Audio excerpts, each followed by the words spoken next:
Vamos lá. E aí, pessoal, tudo bem? Bem-vindos a mais um Rede Aberta. Hoje a gente está aqui com o Marcos Vinícius. O Marcos Vinícius é o embaixador de conteúdo da Cardano Foundation no Brasil. Não sei se é da Cardano Foundation ou se é, enfim, do token. Isso a gente vai tentar entender depois. A gente vai tirar todas as dúvidas que a gente tem a respeito desse projeto hoje com ele aqui. Mas antes de a gente começar a conversar, vamos rodar aqui a nossa vinheta.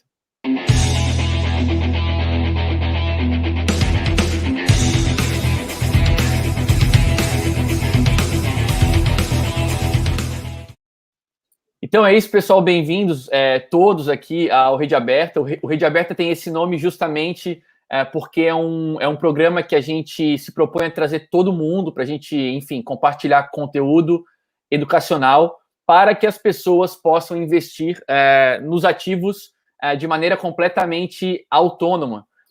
Então, o que a gente se propõe a fazer aqui, basicamente, é buscar informação, compartilhar informação com quem está acompanhando.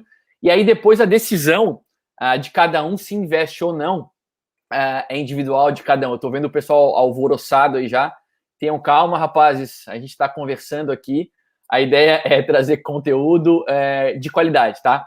Então, em primeiro lugar, Marcos, queria te agradecer por ter topado participar com a gente aqui do Rede Aberta.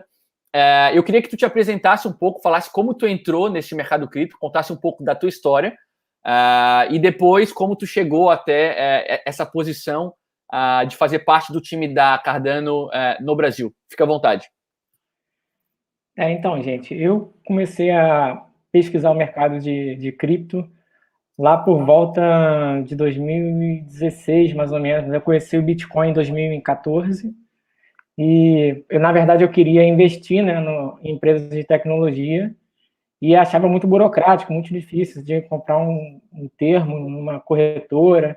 Aí eu acabei descobrindo as criptomoedas, vi que era bem mais fácil, e aí comecei pelo Bitcoin, né, achei interessante, e depois eu fui avançando, descobri que existiam as altcoins, fui pesquisando, e aí me esbarrei com o projeto Cardano, comecei a me interar com a comunidade, e aí deu no que deu. Aí hoje eu estou mais integrado lá com a comunidade, estou sempre participando lá com eles, lá.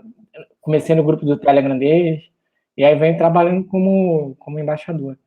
E meu histórico profissional, eu trabalhava com física, né? Eu dava aulas como se fosse tirava dúvidas de física, né? No colégio aqui do Rio de Janeiro, tradicional, PH.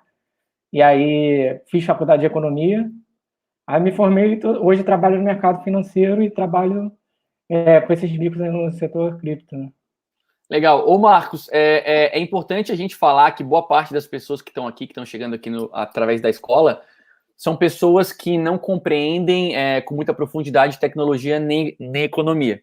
Então, eu queria te perguntar qual que é a maneira mais simples de explicar a Cardano? Qual que é a maneira, assim, para as pessoas compreenderem de maneira simplificada? O que é a Cardano?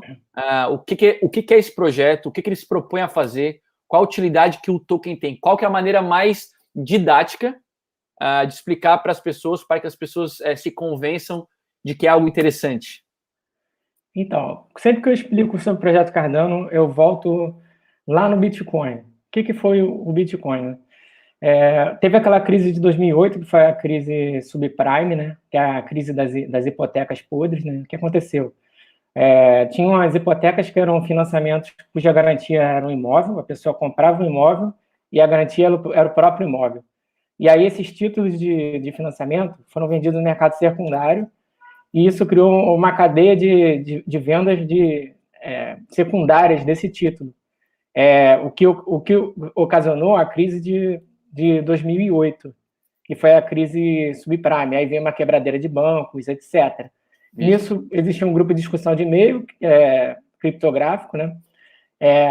No qual não se sabe se é um grupo de pessoas ou se é um indivíduo, um pseudônimo chamado Satoshi Nakamoto, veio com uma solução para esse problema no mercado financeiro de assimetria de informação. O que é assimetria de informação?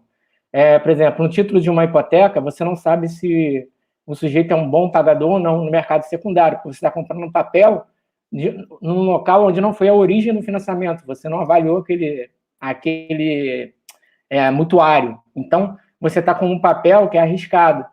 Essa assimetria de informação, o Bitcoin, um dos pontos que o Bitcoin veio para ajudar. Outro ponto, as reservas fracionadas. Quem nunca estudou economia, talvez não saiba disso. Mas os bancos, eles emprestam mais dinheiro do que eles realmente têm. 10 vezes mais, né? Se você fizer um depósito à vista de R$100, um banco vai emprestar para o outro, eles vão escriturar várias vezes esse saldo de 100, depois 90, depois 80, em sequência, e essas reservas fracionadas vão multiplicar o dinheiro. Isso acontece. Com o Bitcoin isso não vai poder acontecer, porque você não tem um gasto duplo. O Bitcoin ele veio com uma solução tecnológica que acaba com o copiar e colar. Ele veio com vários macetes criptográficos, timestamp, hash, etc. As informações do cabeçalho do bloco. Pode falar. Não, isso, as informações do cabeçalho do bloco, né? Isso aí. Ele veio de uma forma a evitar esse gasto duplo. Então, assimetria de informação, gasto duplo. Outro problema no mercado financeiro, o governo imprimir dinheiro. O governo fazer emissão de títulos públicos sem um lastro na economia real, sem fundamento. Bitcoin também resolve. Problema tecnológico, problemas dos generais bizantinos. Eu vou convidar vocês a fazer exercício de imaginação. Imagina um castelo, onde tem vários generais, que você só vai conseguir invadir aquele castelo se todo mundo atacar junto. Só que como o sistema é distribuído, vocês não conseguem conversar entre si, não tem um canal de conversa entre si. Então, vai ter que mandar um cavalo, uma pessoa mensageiro num cavalo, entre os generais para combinar o ataque. Agora, é hora de atacar. Se essa mensagem chegar errado, ela for interceptada, vocês vão atacar na hora errada e vão perder a luta. Então, o Bitcoin veio para resolver isso também na área tecnológica, que é o problema dos generais bizantinos. Ele veio com uma solução parcial para esse problema tecnológico e, vamos dizer assim, resolveu de forma... porque ele é probabilístico. Então, assim, para algumas confirmações, ele resolveu esse problema de generais bizantinos. Então, reservas fracionadas, gasto duplo, assimetria de informação, generais bizantinos, Bitcoin. Esse é a blockchain de primeira geração.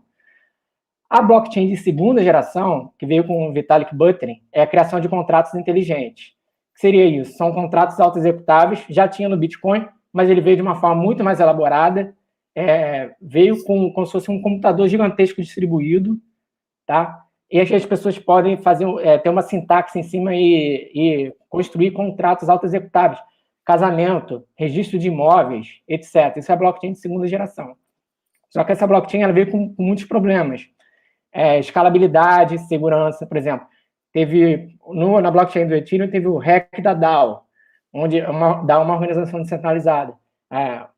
Pessoas tiveram uma perda irrecuperável, tiveram que fazer um fork na rede, que ocasionou o Ethereum Classic, né? Para poder recuperar esse saldo. Teve também, por exemplo, a Perit. A Perit é do CTO do projeto Ethereum. E aí teve um problema de congelamento de saldo.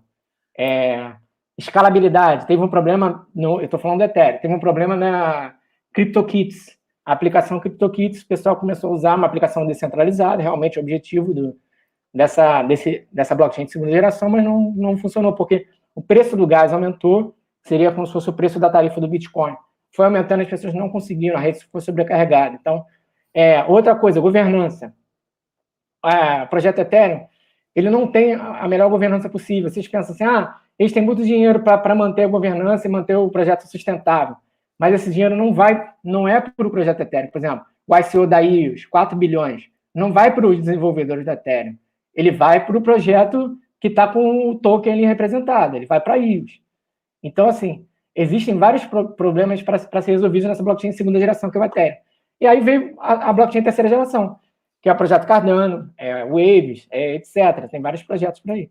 A Cardano ela veio com uma solução acadêmica para todo esse problema. Ela veio, existe esse problema todo no mercado, como que a gente vai resolver isso? Vamos resolver isso com pesquisa. Então, como é que eles adotaram? Aí já chegando no ponto da sua pergunta. Você tem um manuscrito, você é um pesquisador, eu tenho uma ideia. Eu escrevo um manuscrito, entrego para o meu orientador, e a partir do momento que o meu orientador acha que aquele manuscrito tá interessante, ele vai me propor para entregar aquele manuscrito num editorial, numa revista acadêmica. E aí isso vai ser revisado por pares, vai ser revisado por especialistas, pessoas que estão na ponta do conhecimento daquele assunto.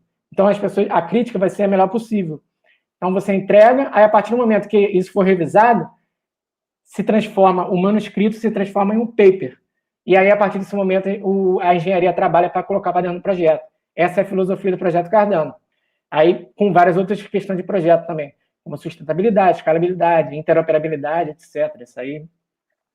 Ou seja, teoricamente, o que estás falando é que o processo de construção é um projeto, é um processo que que o pessoal da Cardano julga um bom processo para a construção de uma ferramenta. É isso, né? É isso que estás falando. Simplesmente uma escolha filosófica. A gente adotou a filosofia acadêmica, que é uma filosofia baseada na revisão por pares. Existe já um sistema editorial de revistas acadêmicas, por exemplo, eu estudei economia. Se eu tiver uma ideia muito interessante, eu tenho que seguir uma certa ordem. Eu tenho que mandar para o meu supervisor de pesquisa. Isso vai ser levado para uma revista acadêmica, por exemplo, econométrica, umas revistas bem ranqueadas. Se minha ideia for válida, ela vai ser validada pelos pares, que é uma validação cega. As pessoas recebem um paper sem o meu nome e sem o nome dos revisores. Eles vão analisar de acordo com como se fosse sem apelo à autoridade. Eles vão analisar simplesmente pelo argumento. Se o argumento for válido, ele vai passar e vai ser publicado na revista. Essa foi a escolha filosófica que eles tiveram. E aí adotaram também outras escolhas tecnológicas, que aí depois a gente conversa melhor. Tá, deixa eu te fazer uma pergunta. Eu vou começar com algumas perguntas minhas, tá? Depois a gente vai para as perguntas da galera. O Charles Hoskinson, ele saiu do Ethereum por conta justamente dessa exploração que houve do Ethereum, né? O Charles Hoskinson faz parte ali dos primeiros desenvolvedores do Ethereum. E ele saiu justamente por essa exploração, por esse erro que aconteceu, que acabou gerando o Ethereum Classic, né? E o Charles Hoskinson, ele é um dos cabeças dessa IO HK, né? Que é a Input Output Hong Kong. É mais ou menos isso, né? Eu acho que é isso que quer dizer. E ele tem alguma ligação ainda com a Ethereum Classic. Essa empresa tem uma ligação com a Ethereum Classic, né? Então, o que existe aí que me deixa com algumas dúvidas? Primeiro teve essa dissidência filosófica com o Vitalik, né? E entre desfazer ou não desfazer aquele problema, né? Por isso houve o fork da cadeia, né? Isso. Mas a IOEDK foi uma empresa que o Charles é sócio, né? Junto com outro rapaz. Só que o que eles têm com relação ao Ethereum Classic? Eles têm um client programado em escala. É o Jeremy Woods, né? O sócio dele, Jeremy Woods, não é? Jeremy Woods. Tem um vídeo dele de 2014, antigão, os dois lá falando, não, estamos com uma ideia de um projeto acadêmico, não sei o que. Aquele vídeo ali é ontológico. Sim. Mas assim, eles foram para Hong Kong, que Hong Kong é um lugar que tem uma boa liberdade econômica, né? E aí estava perto ali também do leste asiático, do Japão. Tinha a Emango, que trabalhava com que eles chamam de IPO, né? Que seria um ICO, mas para o mercado financeiro tradicional de ações, né? Eles já trabalhavam no Japão com isso.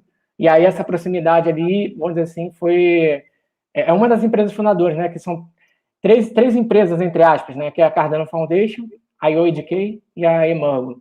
Mas aí, voltando no Ethereum Classic, hoje a IOEDK, para mim, assim, até hoje, um dos melhores clientes que tem de Ethereum Classic é o da IOEDK. Eles tinham uma afinidade muito grande com o projeto, o Charles ia sempre nos meetups, etc.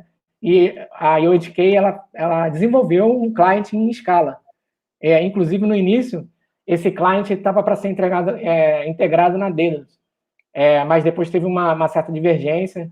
Mas hoje o que a gente tem é esse cliente de escala que, inclusive, o pessoal do K-Framework, que é uma startup de Illinois, depois a gente vai poder falar aí, eles também revisaram o código desse cliente de escala. Então, assim, é um dos melhores clientes que tem para Ethereum Classic, porque, assim, como eles trabalham com interoperabilidade, eles já estavam de olho de estar compatível com o padrão ERC20, que é do Ethereum, e o padrão também do Ethereum Classic. Eles falaram, a gente vai ter que ser interoperável. Então, vamos vamos trabalhar esse projeto aqui dentro da IOHK, que já é um cliente para Ethereum Classic, e ao mesmo tempo a gente fica interoperável com o Ethereum, que é a máquina virtual mais famosa, e com o Ethereum Classic, se o Ethereum Classic dominar, a gente também vai estar no outro, que diversificou, né? Tá, entendi. Tá, agora deixa eu fazer uma outra pergunta. A gente está na fase de fundação da Cardano, né, que é a fase Byron, né? É a primeira fase. E em vias aí de mudar para a segunda fase, que é a fase Shelley, que é a fase de descentralização, né? Que o pessoal da Cardano chama de descentralização. Eu queria saber, nessa fase Byron, que é essa fase inicial, e aí eu vou, assim, as minhas perguntas são perguntas de um ex-investidor de Cardano, tá? Como eu contei para ti aqui antes de a gente começar, e eu vou compartilhar com as pessoas aqui, eu comecei a investir em Cardano em 2017 e eu desfiz completamente a minha posição há um mês atrás. Então, as pessoas podem imaginar que eu perdi praticamente todo o meu investimento, né? Não tenho raiva da Cardano por conta disso, mas eu saí porque eu não sou trader, o meu tipo de investimento é um investimento... Já sabemos o motivo do pump, né, então, da no último mês. Exatamente. Se eu avisar que eu vou sair, pode comprar, porque provavelmente vai pumpar.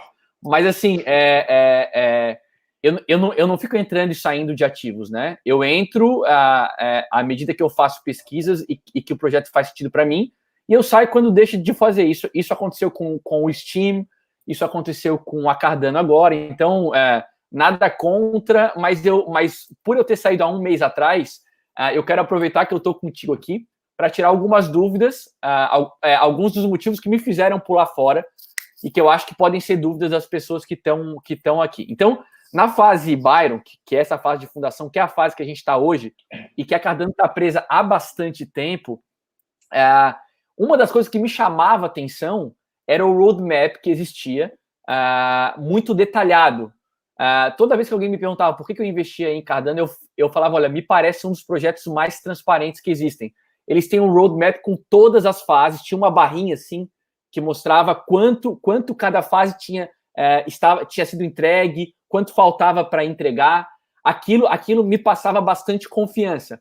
E aquilo foi substituído, em algum momento, por um roadmap muito mais, como eu posso dizer, muito mais simplificado, que é esse aqui que eu estou compartilhando na tela com vocês agora, né, que é o roadmap que a maior parte das pessoas conhecem.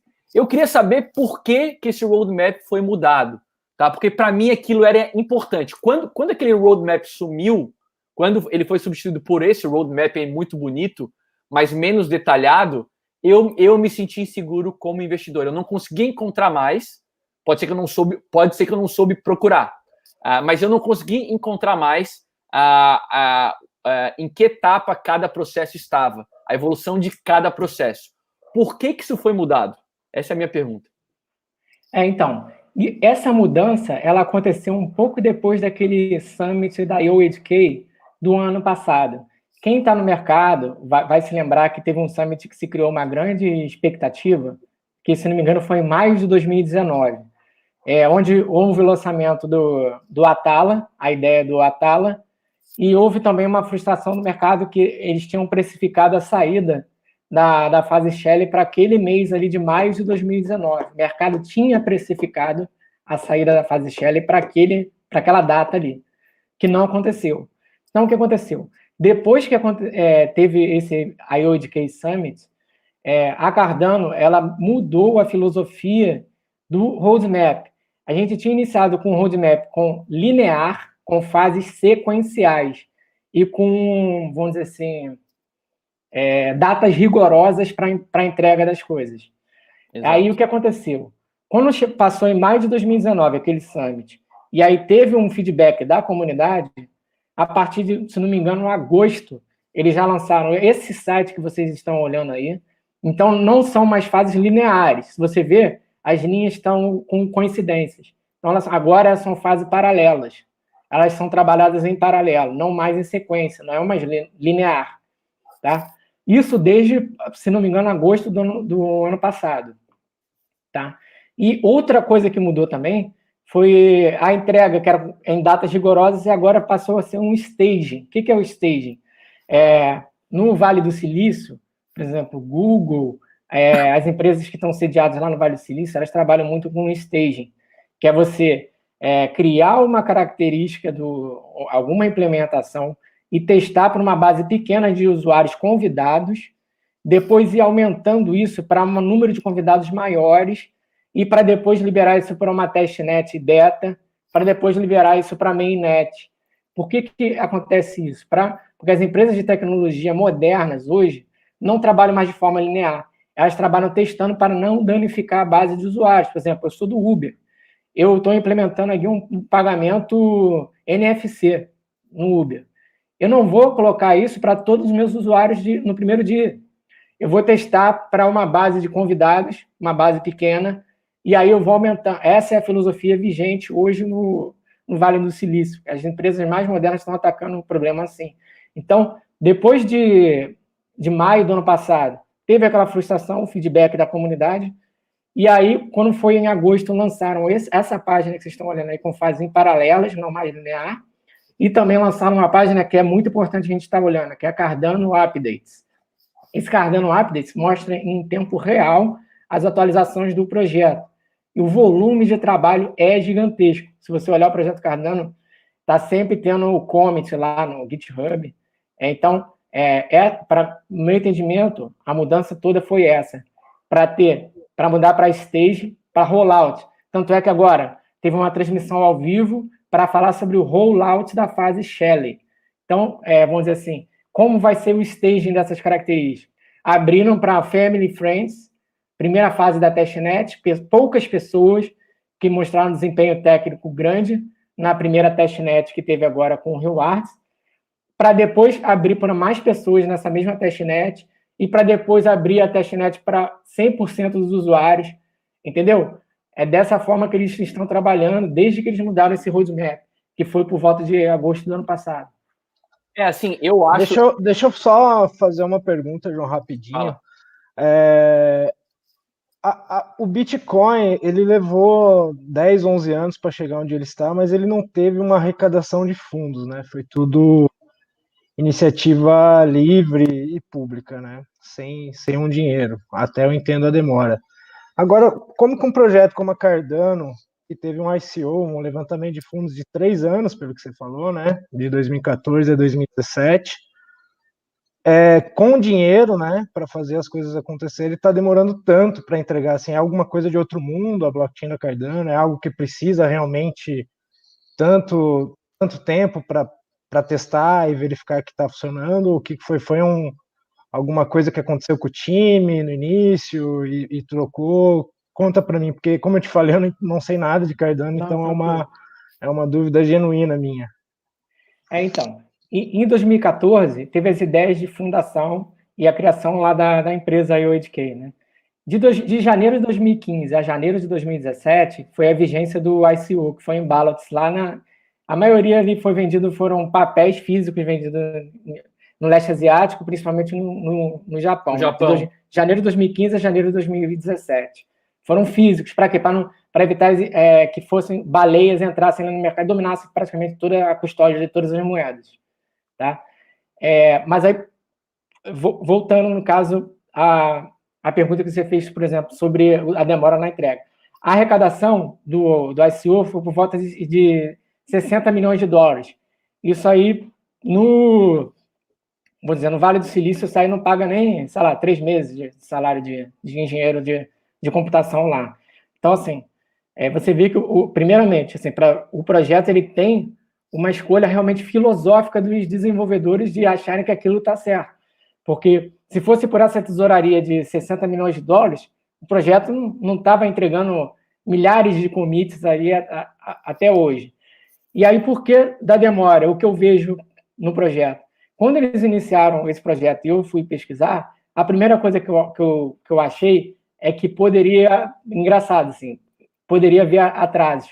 Quando eu vi o projeto, porque eu conheço o meio acadêmico, eu sei que para você a vida de um paper, de um manuscrito, ela demora muito para ser validada. Você tem que, por exemplo, a revisão por pares tem idas e voltas que demoram, às vezes, meses. Às vezes, um paper demora 1 ano para ser validado. Por exemplo, o Ouroboros, que é o protocolo Proof of Stake.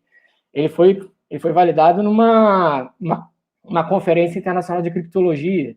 Agora, quantos meses ali para trás aqui não ficou indo e voltando numa revisão? Hoje em dia, até no meio acadêmico, existe um negócio chamado pré-print. O que é o pré-print? É um servidor de pré-print para onde os pesquisadores... Eu escrevo um manuscrito, tenho uma ideia sobre números primos. Eu escrevo um manuscrito sobre números primos e aí publico no pré-print.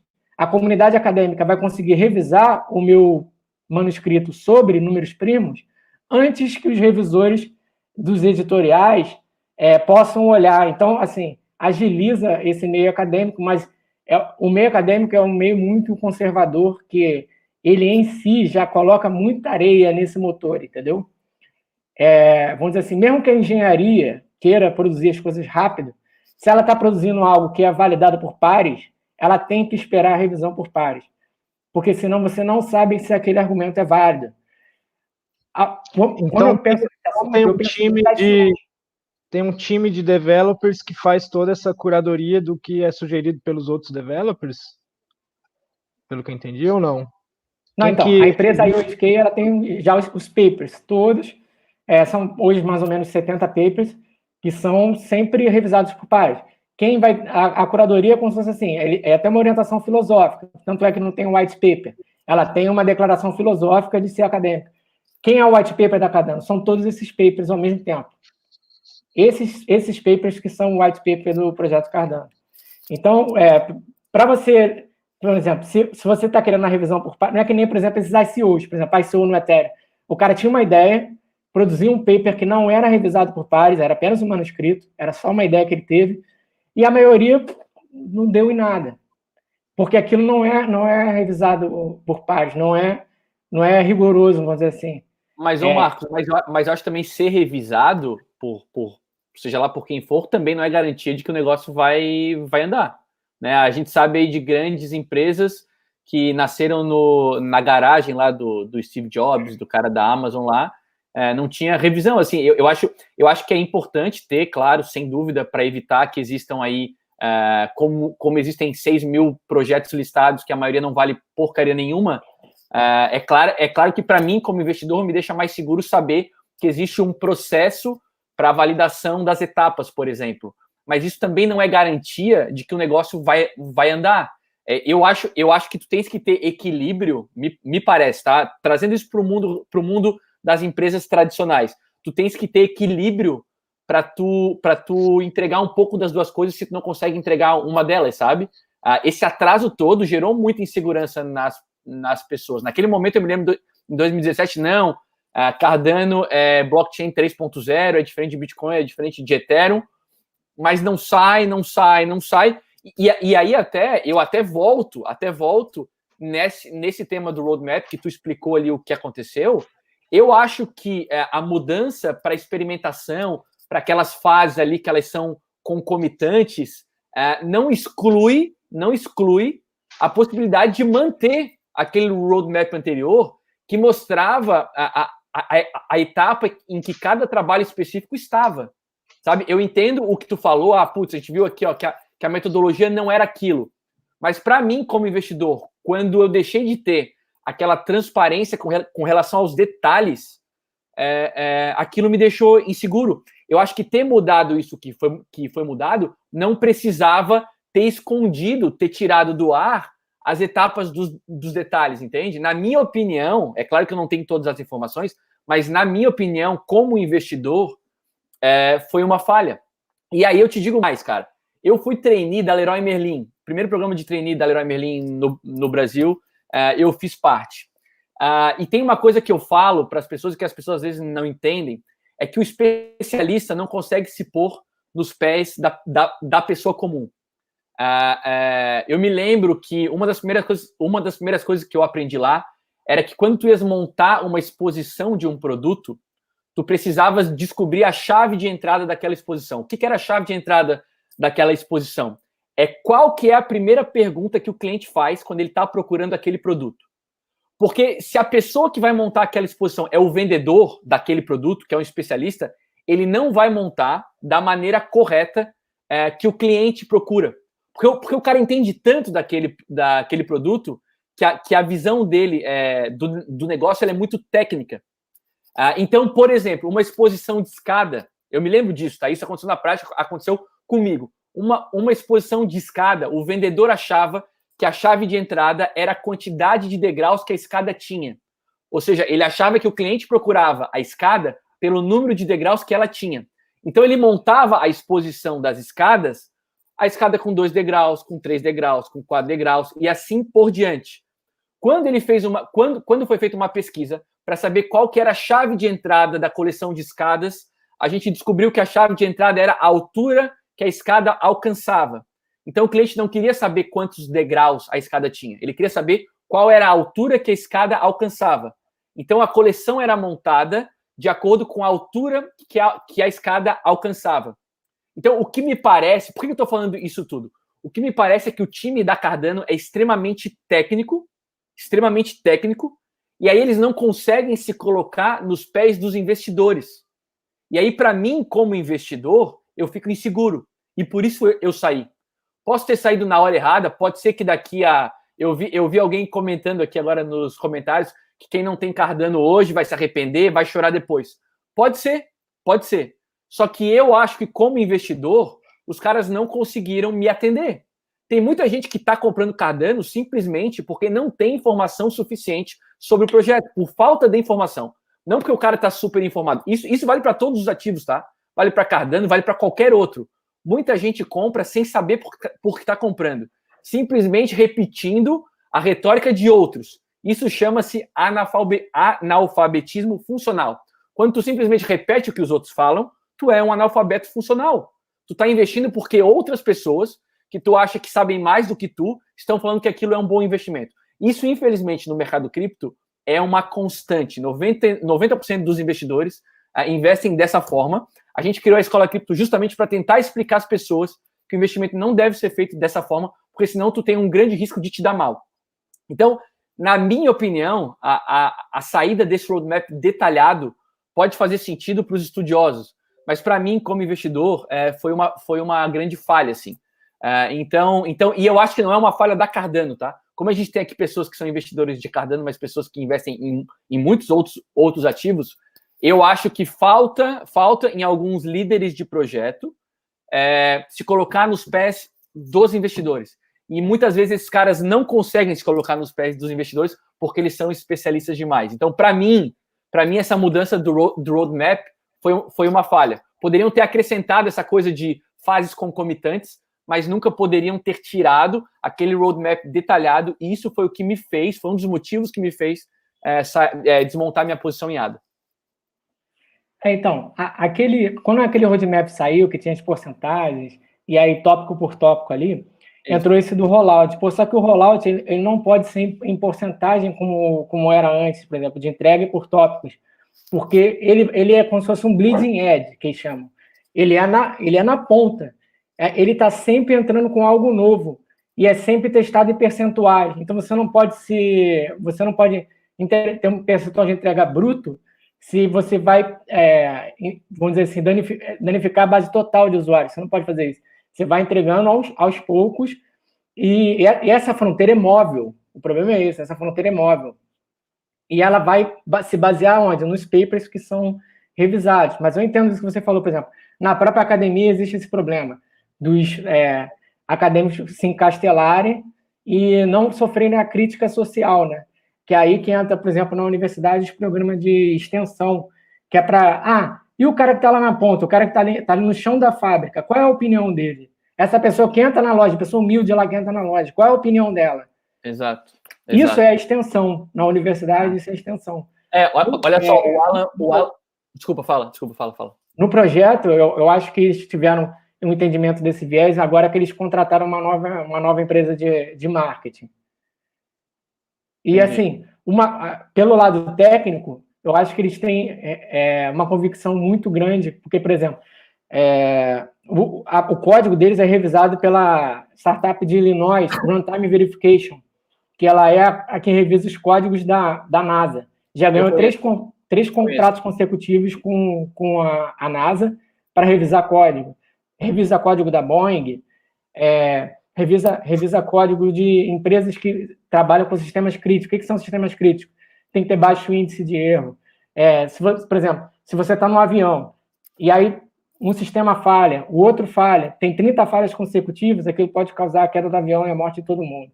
Então, para um sistema crítico, é preciso ter esse domínio técnico. E mesmo que não seja para atingir o B2C, ao mercado no varejão, que seja para atingir o B2B, o mercado das empresas maiores, de infraestrutura, e dominar o mercado, às vezes, se a pessoa nem está sabendo que está usando o Cardano, ela vai estar usando, porque ela vai estar com um projeto com uma infraestrutura que corre liso, que é escalável, 70 mil transações por segundo em cada node, e aí é o que a gente vê um cenário de adoção, caso seja realmente tudo entregue como está sendo prometido, né?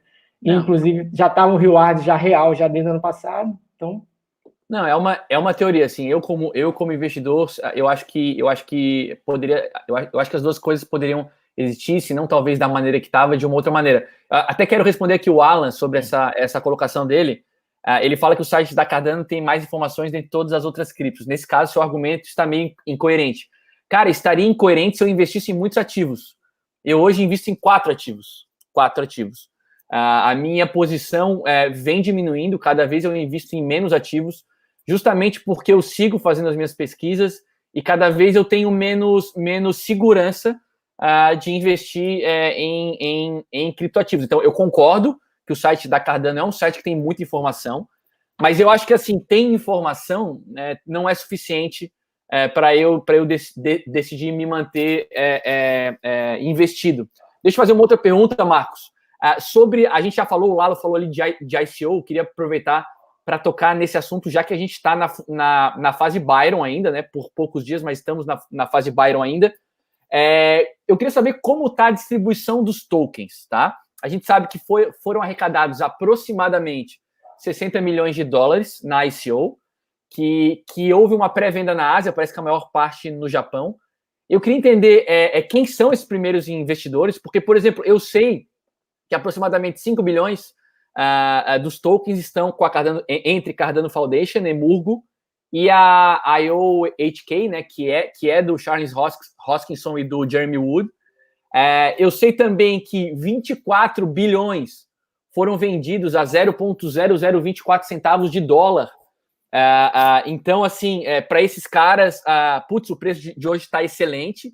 A gente não sabe quanto está com esses caras. Eu queria saber quem foi que comprou, para quem foi feita essa pré-venda.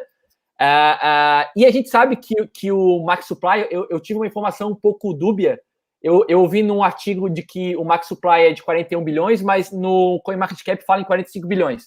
Então a gente sabe que existem somente 14 bilhões para serem emitidos quando a fase Shelling começar, ou seja, quando começar o Proof of Stake. Então, eu queria entender isso aqui para eu entender como esse token está distribuído. Qual é o nível de centralização da posse dos tokens? Tu tens essas informações? Tem. O que acontece? É uma informação indireta, mas a gente consegue obter sim. Primeiro, o projeto começou lá com a ideia em 2014, né? Teve o ICO de janeiro de 2015 a janeiro de 2017, a maioria no leste asiático, principalmente no Japão.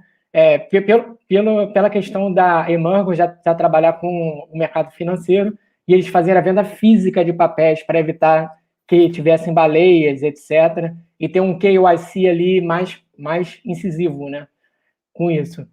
Mas hoje o projeto não está mais como se fosse o Ethereum do Japão.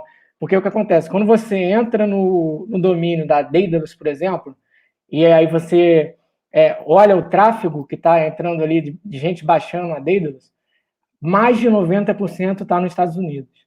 Tá. O que é o que basicamente acompanha praticamente todo o mercado cripto. Que é o cenário de liquidez que mostra que o dólar praticamente hoje domina o mercado. Os Estados Unidos são as pessoas que têm mais dinheiro.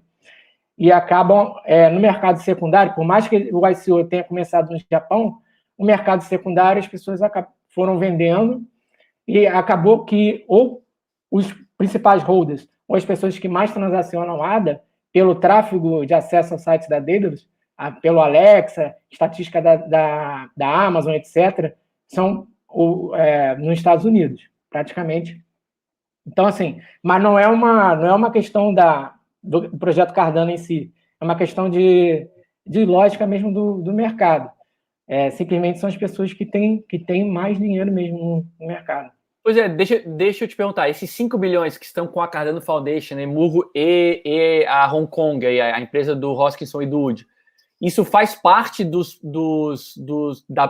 isso faz parte dos 26 bilhões vendidos na pré-venda ou não? Não.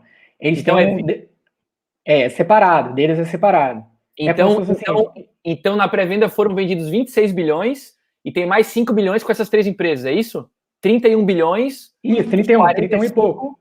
31 tá entre pré-venda e essas 3 empresas.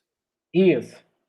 Tá, ou seja, se a gente está falando de um max supply de 45 bilhões, então existem aí 14 bilhões para serem emitidos quando a fase Shelley for começada e começar o Proof of Stake, é isso? Isso. Na realidade, assim...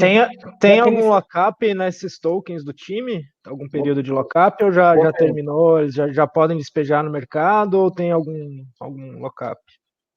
Não, então...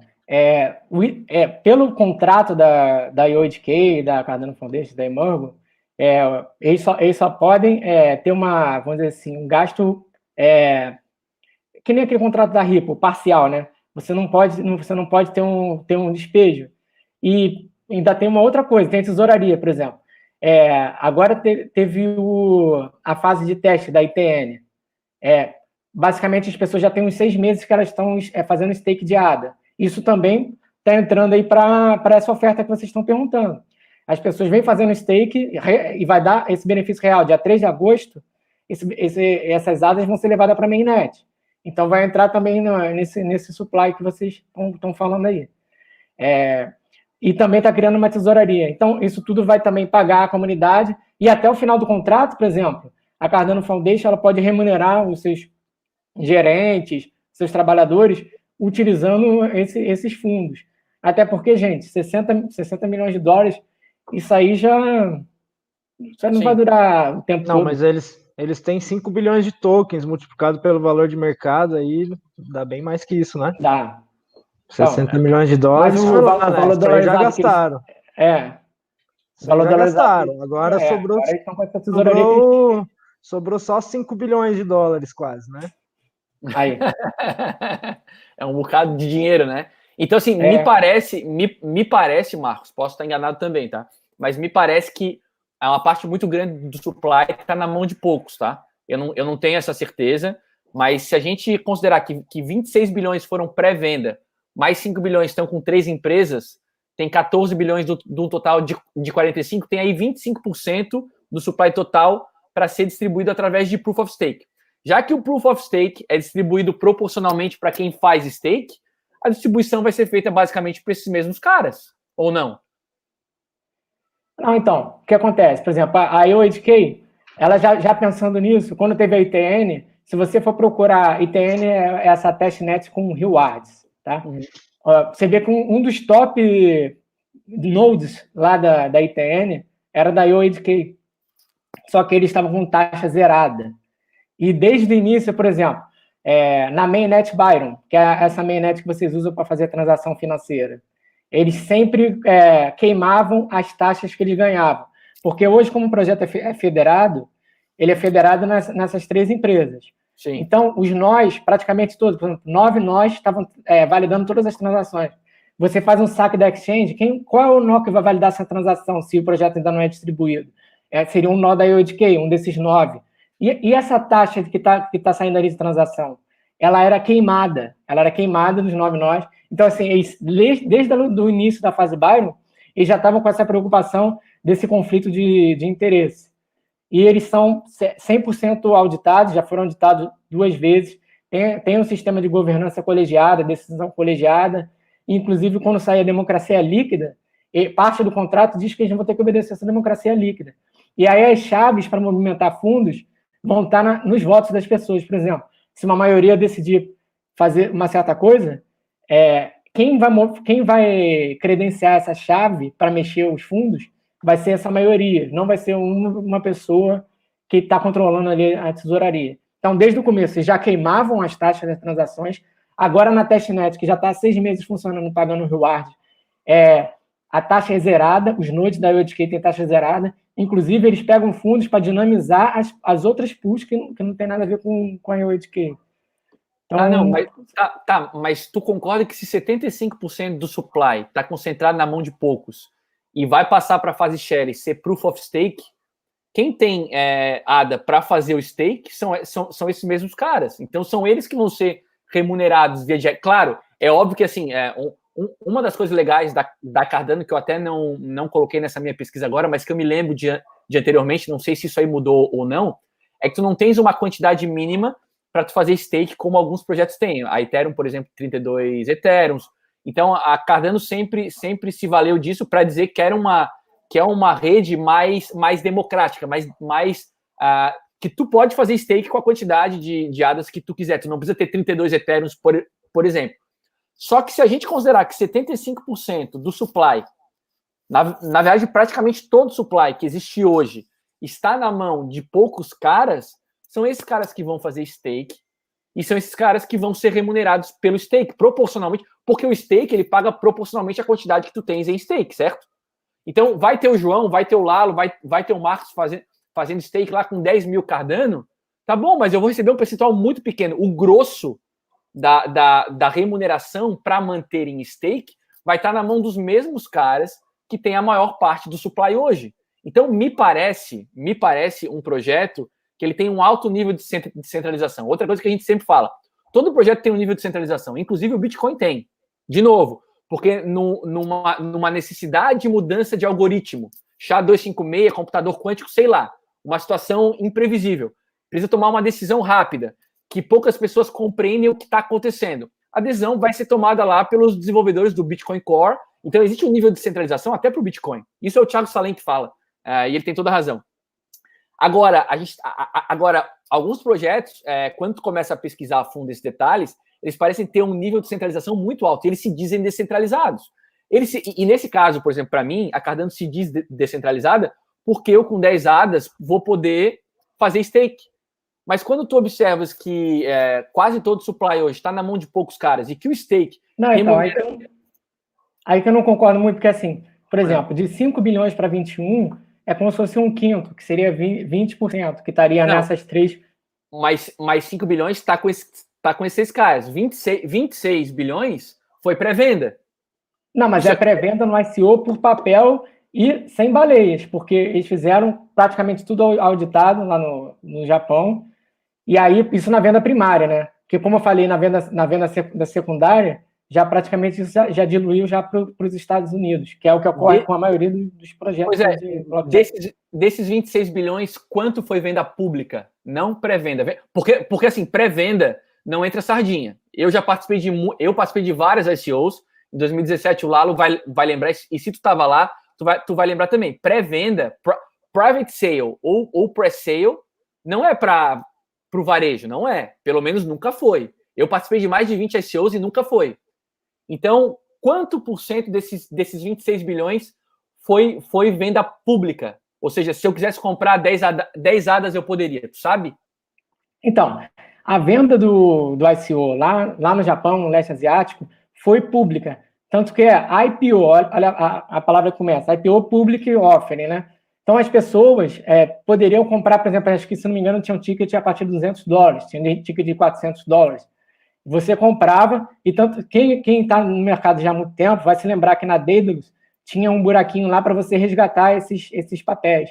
Então, a pessoa, ela tinha... Qual foi o problema de ser presencial? É porque eles estavam regulados ali, eles queriam sair regulados no Japão, porque no Japão, na Câmara Federal no Japão, estava para sair como se fosse uma regulação no mercado cripto. E aí, o que eles pensaram? Vão fazer regulado para sair dentro da lei aqui no Japão, e quando isso tudo for regularizado, a gente vai se tornar a moeda principal aqui no Japão. Tanto é que o número de casas decimais do projeto Cardano é 6, e não 8, que nem no Bitcoin. Porque eles queriam que tivesse uma semelhança maior com o iene, lá no início. Isso tudo pode ser, depois da democracia, isso pode ser votado na democracia líquida para mudar isso.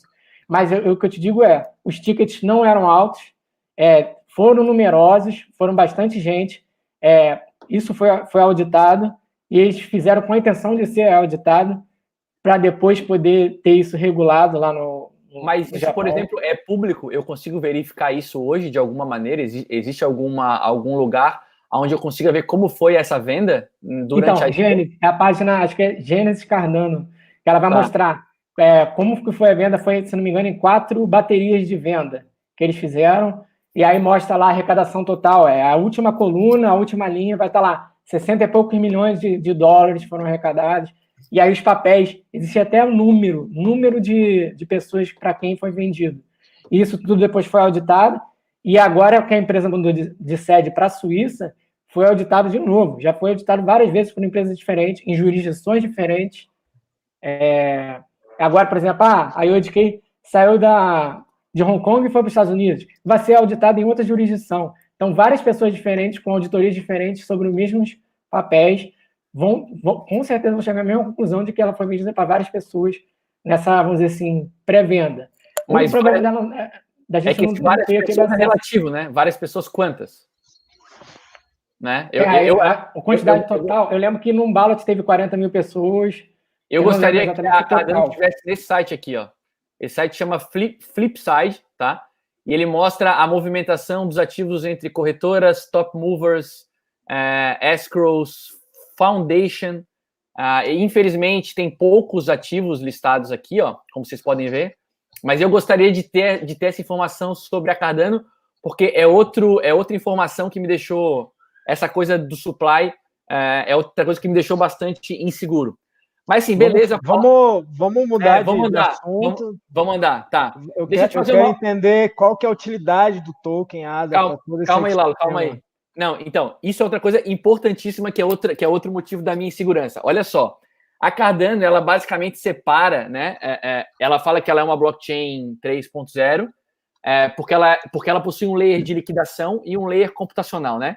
Esse layer de liquidação, basicamente, é a possibilidade de eu fazer uma transferência de ADA para o Lalo e vice-versa. Marcos, me corrija se eu estiver errado, tá? E o layer computacional é a fase em que a Cardano, em que a blockchain da Cardano vai se propor a ser aí uma possibilidade para a criação de smart contracts, execução de smart contracts e tudo mais. Ou seja, entendido isso, o objetivo da ADA, do token, é ser dinheiro. E eles falam bastante a respeito disso quando eles falam na quantidade de transações por segundo. Então, uma das utilidades da ADA, se eu entendi direito, e aí eu quero, Marcos, que tu me corrija se eu estiver errado, eu entendi 2 utilidades. A primeira delas é ser dinheiro, e aí eles querem aí ter escalabilidade, né? A fase 3, se eu não me engano, que é a de escalabilidade, depois a gente vai falar rapidamente sobre ela. Então, eles conseguem fazer hoje aproximadamente 250 transações por segundo, é um pouquinho mais, mas querem ser aí como Visa, como Master, que fazem mais de 1000 transações por segundo. E o segundo objetivo, o objetivo 2, é a criação e execução de smart contracts. Foi o que eu entendi. Então, primeiro ponto. Então, a ADA se propõe a ser dinheiro, o token. Em segundo ponto, ela se propõe a ter função de smart contract. É isso? Então, ela na verdade, já tem um escopo mais aberto. Mas uma das linhas do projeto é essa financeira. Por exemplo, eles têm uma linguagem de programação domain specific, que eles chamam de DSL. O que é essa linguagem? Ela é voltada para o jargão do mercado financeiro. Quer dizer, por exemplo, eu estudei economia. Eu conheço amortização, eu conheço juros, eu conheço parcela, eu conheço saque, price. São palavras que eu estou acostumado a estar no meu jargão. Você entra no hospital, as pessoas vão falar certas palavras. Então, essa questão de jargão, ela veio para essa linguagem Marlon, que é a linguagem que vai ser uma das linguagens smart contracts do projeto Cardano, que você vai conseguir fazer contratos financeiros auto-executáveis, que seria o banco distribuído, né? Praticamente. Você, por exemplo, eu quero emprestar um dinheiro para o João. Eu chego lá, escrevo um contrato financeiro para ele, distribuído, sem precisar ir num banco, entregar um KYC, fazer, vamos dizer assim, precisar da aprovação de crédito de um gerente de banco, etc. Você consegue fazer a sua transação financeira arrastando bloquinhos, sem saber programar. Que foi até um fork de um projeto de open source do Google, né, Blockly, que aí eles trouxeram para dentro do projeto Cardano, que já tem até uma interface para você trabalhar com o curso já funcionando.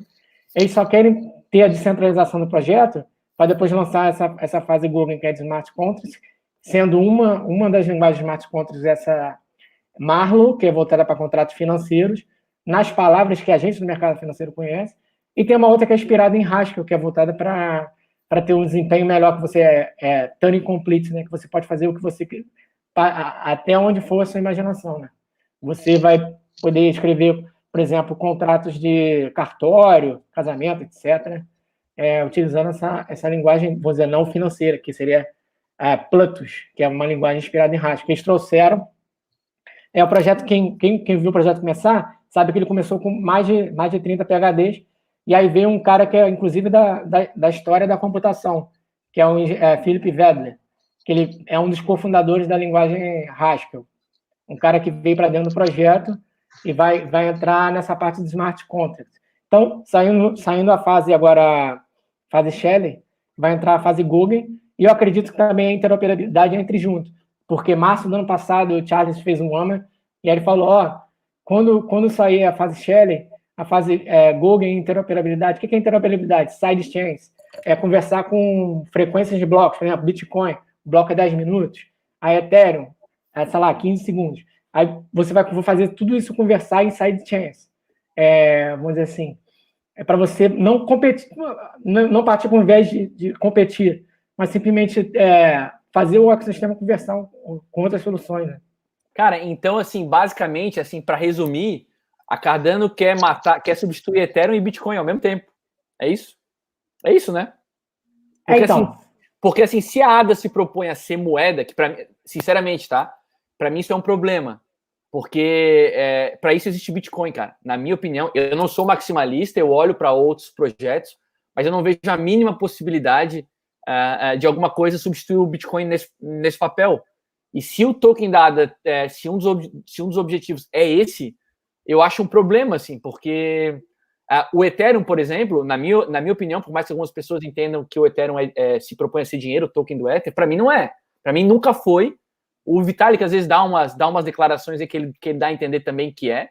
Para mim não é, não vai ser. E aí projetos que tentam ser tudo ao mesmo tempo, por isso que, por exemplo, para mim, o Bitcoin tem que ser reserva de valor, que é o que ele tem característica hoje, e quando o mercado do Bitcoin for um mercado mais maduro, quando ele for menos volátil, por ele ser perfeitamente fracionável, por ele ser perfeitamente transportável e transferível, ele vai acabar, na minha opinião, essa é a minha teoria, ele vai acabar sendo utilizado como dinheiro em algum momento. Hoje ele não é, porque ele é muito volátil. Então, eu não consigo enxergar outros projetos que tenham esse objetivo. Eu acho que eles não vão andar, porque eu acho que para isso existe o Bitcoin, é a minha opinião. E com relação e ao mesmo tempo, a Cardano quer resolver essa questão dos smart contracts, onde o Ethereum é muito forte, onde o Ethereum já tem muitas parcerias, o Ethereum tem esse gargalo aí da escalabilidade, mas a gente sabe que existe aí a Plasma Network, os caras já têm planos aí para funcionar através de sidechains, para desobstruir a mainnet, né, para resolver esse problema da escalabilidade. Então, se eu entendi corretamente nas pesquisas que eu fiz, e aí eu fiquei muito assim, ao mesmo tempo impressionado e preocupado, é a possibilidade de a ADA virar, de a Cardano virar pato. Sabe qual que é o problema do pato? O pato, ele nada, ele voa, ele anda, mas ele não faz nada direito. Ele nem voa muito, nem anda muito, nem nada muito. E a ADA querer cumprir papéis tão difíceis me deixou inseguro também. Me deixou assim, putz, eles querem uma das utilidades do token, teoricamente, é funcionar como dinheiro. Para isso existe Bitcoin. Putz, mas o Bitcoin tem alguns problemas. Tá bom, mas eu tenho que pensar lá para frente, né? Mas o Bitcoin não...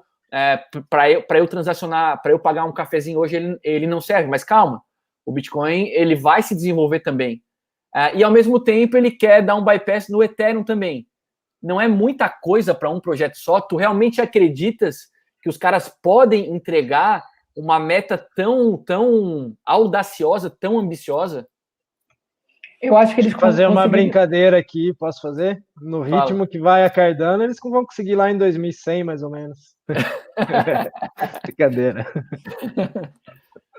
Então, basicamente o que eu vejo no projeto Cardano é que ele não vai querer batalhar contra o Bitcoin. Na verdade, é o contrário. Lá no início, eles já falaram que eles queriam fazer interoperabilidade. Então, por exemplo, se a ADA quer fazer o papel de moeda, ela não vai fazer contra o Bitcoin. Ela vai fazer, por exemplo, se o Bitcoin, no momento, assumir um papel no mercado que ele é reserva de valor, Então, a ADA vai, por exemplo, ter um smart contract que ele seja representativo dessa reserva de valor, que ele seja uma fração dessa reserva de valor, entendeu? Como a interoperabilidade já começou lá atrás como filosofia do projeto, e ela vem sendo trabalhada, já foi declarada ano passado que vai sair praticamente junto com a fase Gogen, então eu não vejo ele como querendo batalhar contra... E, por exemplo, até o próprio Ethereum, as máquinas virtuais que a gente fez são para traduzir também a linguagem Solidity.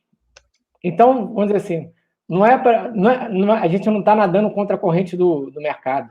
A gente quer pegar a correnteza do mercado. A gente quer pegar esse barco e fluir junto com o mercado. E aí, como isso? Com convicção técnica. Por exemplo, teve vários ICOs aí que prometiam mundos e fundos, por exemplo, IOS. IOS, os caras ficaram praticamente 30 dias em mainnet sem funcionar. Aí tem 20 block producers, os caras marcam uma conferência e aí decide tudo sobre o projeto. Entendeu?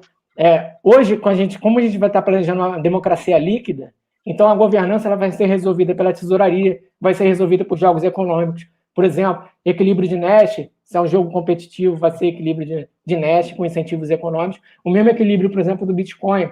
Para você não ter incentivo. Por que você não tem incentivo de atacar uma rede? Porque é muito custoso. Você tem um equilíbrio de Nash. A estratégia dominante é você trabalhar junto, é cooperar com a rede. Você entra no jogo de Chapley, por exemplo. Você está trabalhando junto com a rede, não porque você está sendo bonzinho, mas porque o incentivo econômico te faz fazer isso.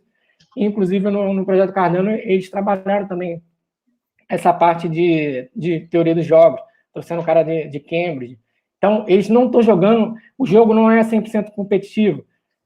Por exemplo, no mercado, existe o equilíbrio que chamam de Walrasiana, quando os agentes estão resolvendo tudo. Como hoje os equilíbrios são parciais, basicamente você entra com jogos, com teoria de jogos, que é o que é moderno hoje em dia. E aí, para isso, se for competitivo, é o equilíbrio de Nash, e se não, Chapley, que é cooperativo. Então, basicamente, você não precisa adotar sempre a estratégia dominante, não é competir sempre. Você precisa também estar cooperando, até porque existem estruturas de redes que são muito bem estabelecidas no mercado. Por exemplo, Bitcoin. Você não vai batalhar contra uma coisa que já tem uma rede gigantesca estabelecida. Não faz sentido isso.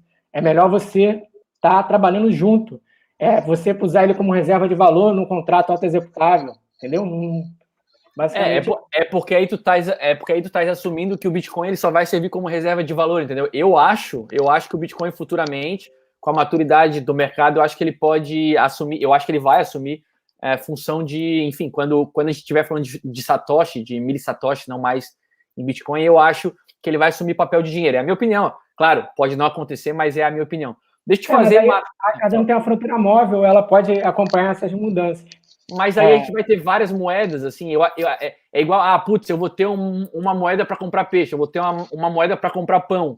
Eu acho que futuramente essa função de dinheiro, e tudo isso é achismo, né? Posso estar completamente equivocado, mas eu acho que futuramente dinheiro vai ser um só. Eu acho que a gente caminha para ser um só. Por exemplo, algumas pessoas acham que a gente vai ter moeda fiduciária e Bitcoin.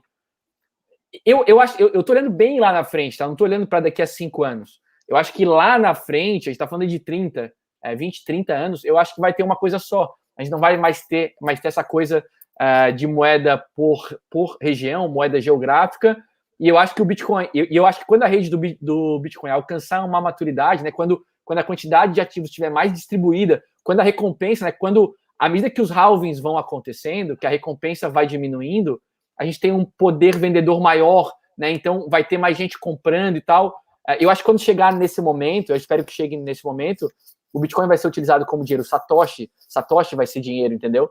Então me causa um pouco de desconforto, não que seja impossível e nem que eu não queira, mas me causa um pouco de desconforto projetos que se propõem a ser dinheiro, porque eu acho que tem algo muito grande que já existe, que tem uma rede muito forte, muito grande, muito robusta, muito distribuída, com alto nível de descentralização, Eu nunca falo que é completamente descentralizado, mas com alto nível de pelo menos comparado com outros projetos, muito mais descentralizado, que pode atender essa utilidade, entendeu?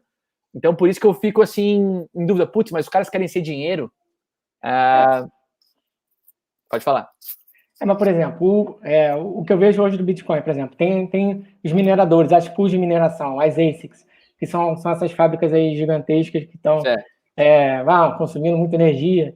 No projeto Cardano, com o Proof of Stake, além dos mineradores, que seriam, por exemplo, as stake pools, o próprio investidor varejão, a pessoa comum, ela também tem um incentivo para ser holder, porque ela tem um stake, que não acontece com o Bitcoin, por exemplo. Se eu faço o hold Bitcoin, eu não tenho esse stake como acontece nos projetos que são no POS, né? E eu acredito na convicção técnica. Com um projeto pesquisa, e tem, vamos dizer assim, estão sempre acompanhando o desempenho técnico de tudo que eles implementam. Tem a testnet em Haskell, eles estão sempre levantando aqueles analisadores de desempenho, estão vendo se está tudo correndo tudo direitinho. Eu acho que, basicamente, é um projeto que tem esses fundamentos. Eu não vejo como, e com essa fronteira móvel de estar sempre se adaptando, acho que não... Entendi. Seja lá qual for o papel do Bitcoin, a gente pode ser uma coisa complementar, entendeu? Sim. Tá, deixa eu te fazer uma pergunta sobre as duas fases. Fala, Paulo. Que vocês sabem muito sobre ADA e você quer entrar nas fases, eu só quero entender a utilidade do token no projeto, no ecossistema, o que vai gerar demanda para ele.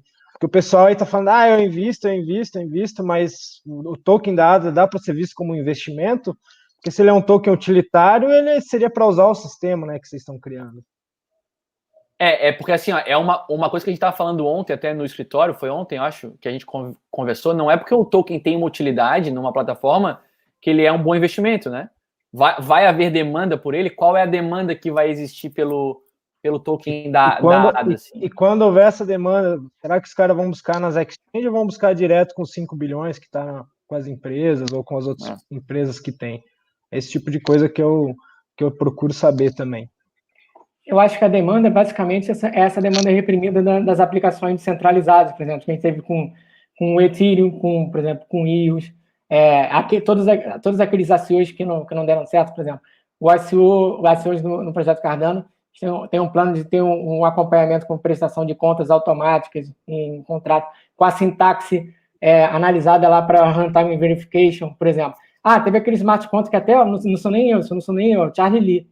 Quando a Parity, que é do CTO da Ethereum, ela teve aquele problema de congelamento de 18 milhões, 180 milhões, aliás, de fundos. Aí veio o Charlie Lee falando, porra, de novo, o que isso aconteceu? E aí foram ver, era uma sintaxe do contrato que era automático, era gerado dentro do aplicativo, que é praticamente que vem ali do CTO do Ethereum. Então, são esse tipo de problema, essa demanda reprimida, para ter um contrato de multi-assinatura, para ter por exemplo, uma stablecoin confiável, que seja escalável, para ser adotada, por exemplo, por um país. Por exemplo, os Estados Unidos está querendo... Mas então a utilidade é mais para quem vai desenvolver projetos utilizando a blockchain do Ethereum, não para o varejo, é isso? Não, aí depende. Por exemplo, se você está querendo... Eu sou um país que está querendo implementar uma stablecoin. Aí, por exemplo, a França, o Banco Central da França está querendo implementar uma stablecoin. Qual a tecnologia que ele vai adotar? Ele vai adotar que funciona, que atenda a melhor demanda. Se ele está vendo que uma tecnologia para utilização de stablecoin é escalável, tem 70 mil transações por segundo em cada node, é revisada por pares, no Ethereum. Mas ele vai usar a tecnologia, mas e o token? Onde é que ele entra nisso? O token da ADA? Porque assim, digamos que a França queira fazer uma stablecoin e utilize a Cardano, né? O ferramental da Cardano. Aonde que o token entra nisso? Então, na camada de liquidez, né? Então, basicamente, se você for rodar um contrato, vai ter uma taxa on-chain, né, que eles chamam, né? Na blockchain. Tudo que for on-chain vai ser em ADA. Então, se tem um bloco passando por aqui, desse tamanho, e ele tá trazendo aqui, por exemplo, o nascimento, o registro de um imóvel, uma stablecoin que foi movida do Japão para os Estados Unidos, todas essas transações vão estar aqui dentro. Quem vai pagar a taxa desse bloco aqui? Vai ser a ADA, porque vai ser on-chain. Entendeu? Tá, a ADA vai remunerar, a Cardano vai remunerar em ADA quem coloca esse bloco, quem confirma esse bloco, é isso? Isso, para você movimentar esse bloco na rede. Mas aí esse cara... Quem pode fazer esse papel? A infraestrutura. Ah, pois é, mas esse cara vai pegar esse token e ele vai usar para quê? Ele vai trocar por Bitcoin, não vai? É até melhor que seja, porque aí vai ser interoperável. Na realidade, o que eu estou falando é o seguinte, a ADA ela vai ser consumida on-chain. Ela vai ter esse papel no projeto, mas ao mesmo tempo vai ser interoperável. Então, assim, tudo que for dentro, para você colocar dentro do bloco, por exemplo, é um casamento, é um registro de um filho, é um divórcio, seja lá o que for, tudo que for on-chain, cada gasto desse que vai ter, por exemplo, no smart contract executado, ele vai sair dentro do bloco em ADA, ele vai ter que ser pago em ADA, on-chain, porque ele está executando a transação ali. Pode até ser que depois tenha um oráculo, alguma coisa para uma sidechain que você consiga cobrar em Bitcoin, Ethereum, etc. Mas, a princípio, vai ser em ADA. Então, como essa camada de smart contracts, ela vai consumir, ela vai beber, como se fosse o gas do Ethereum, né? Ela vai beber na ADA, entendeu? Tá, aproveitando que tu falou em oráculo, eu queria te fazer duas perguntas sobre as duas fases seguintes, a Goguen e a Baixo, né? Baixo? É Baixo que fala? É Baixo. Que é a Smart Contract, que é a Goguen, e abaixo é a escalabilidade. Então, essa de Smart Contract, que é a próxima, pós-Shelley, eu queria saber como é dado o input para a execução de um Smart Contract na blockchain da ADA, na blockchain da Cardano. Porque, por exemplo, um dos objetivos da Cardano, aqui o segundo objetivo que eu coloquei aqui, é funcionar para a correta execução de Smart Contracts. Como é que o gatilho de um smart contract é disparado? Por exemplo, eu tenho um acordo contigo que se eu vender 10 mil unidades de um produto teu, tu vais me pagar uma remuneração. Como que esse input é dado no smart contract da Cardano para garantir que o smart contract será executado corretamente? O que não for timestamp, porque, por exemplo, se for um depósito à vista, um depósito a prazo, vamos supor, o timestamp ele resolve sem oráculo isso. Porque o timestamp, o tempo vai passar, e aí, por exemplo, eu fiz um depósito à vista... Não, mas o contrato tem que ser executado se eu alcançar uma meta, por exemplo. Como é que eu imputo isso? Como é que tu imputa isso no contrato? Para automaticamente, assim, e de maneira descentralizada, de maneira não frágil, não centralizada, para que o smart contract funcione corretamente. Se for off-chain, vai precisar do oráculo, com certeza absoluta. E aí, por exemplo, agora eles tiveram uma parceria recente com o pessoal da Link. Era isso que eu ia te perguntar. Por isso que eu te perguntei. Vai ter isso também? Assim, pois mas a Link é um token ERC20, né? Como funciona isso? Não, mas isso aí pode ser migrado facilmente. É só pegar uma sintaxe numa máquina virtual, por exemplo. KEVM e... por exemplo, você coloca a máquina KEVM, coloca um contrato de ERC20, ele vai traduzir para a linguagem do projeto Cardano. Se for, por exemplo, Plutus, que é a linguagem inspirada no Haskell, você vai colocar na Solidity e ele vai ser convertido para a linguagem do projeto Cardano. Aí o cara, por exemplo, usa os oráculos descentralizados da Link para confirmar, né, para imputar a informação dos smart contracts da Cardano, e o oráculo ele continua sendo remunerado em Link, né? Ele continua sendo remunerado em Link, mas ele está executando o smart contract da Cardano. Isso é possível? Sim, vai ser. É o que eles estão planejando, né? A gente tem que ver, na verdade, a camada de smart contracts sendo lançada e funcionando. Não, eu te fiz essa pergunta para saber se a Link tinha alguma coisa a ver com isso. Então, existe essa conversa, essa possibilidade de a Link fazer de ser o oráculo para a correta execução dos smart contracts? Existe isso? Sim, existe. E foi até divulgado, se não me engano, é Emurgo que fechou. Emurgo é uma das empresas que são do projeto Cardano, né? Aquelas três.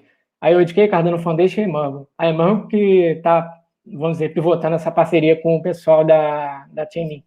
Essa é uma informação importante para quem investe nesse ativo. Para mim, pelo menos, é uma informação importante. Porque o que não for timestamp, de onde você vai tirar? Você vai precisar do oráculo. Né? Exatamente. Ou então tu tens um elo, né, que faz essa confirmação, mas que aí é muito frágil, pode ser fraudado, pode cometer algum erro e o smart contract ser executado de maneira equivocada. Mas aí, se estão pensando na utilização de oráculos descentralizados, faz sentido. Sobre a outra fase, a fase baixa de escalabilidade, eu queria saber como funciona o sharding. essa coisa de mais pessoas na rede, mais transações por segundo. Eu, sinceramente, não consigo entender como isso funciona. Eu queria saber se tu sabe explicar isso. Então, lá no início lá do projeto, eles fizeram aquele desenho como se fosse um círculo com bloquinhos. Você pegava um bloco, lançava para o meio, e aí todo mundo que está em volta, todos aqueles blocos daquele círculo ali, tem a oportunidade de estar pegando aquele bloco de acordo com o incentivo do jogo econômico. Por exemplo, ele está precificado em tanto, aquela transação naquele bloco. Então, eu olhando aquele bloco ali, se faz sentido para mim, no meu setup econômico aqui, eu pego aquele bloco e puxo para mim. E aí, basicamente, vamos dizer assim, cada stake pool vai estar também ajudando em colocar para dentro do por exemplo, tem um assignment do bloco para aquela stake pool. Aquele assignment lá dentro, por ela ter escolhido aquela transação pelo incentivo econômico, já vai estar ali dentro a transação para ela validar no próximo bloco que ela for despejar na rede. Então, não sei se... como se fosse você coloca um bloco para todo mundo estar olhando. Pelo menos foi esse o desenho inicial, né? Eu não sei se eles mudaram alguma coisa, mas lá no início foi assim. Porque basicamente o que eles dizem é que mais pessoas na rede, mais transações por segundo, né? Eu não consigo entender como que uma coisa está atrelada à outra. Eu li e tal, não consegui captar. Não consegui.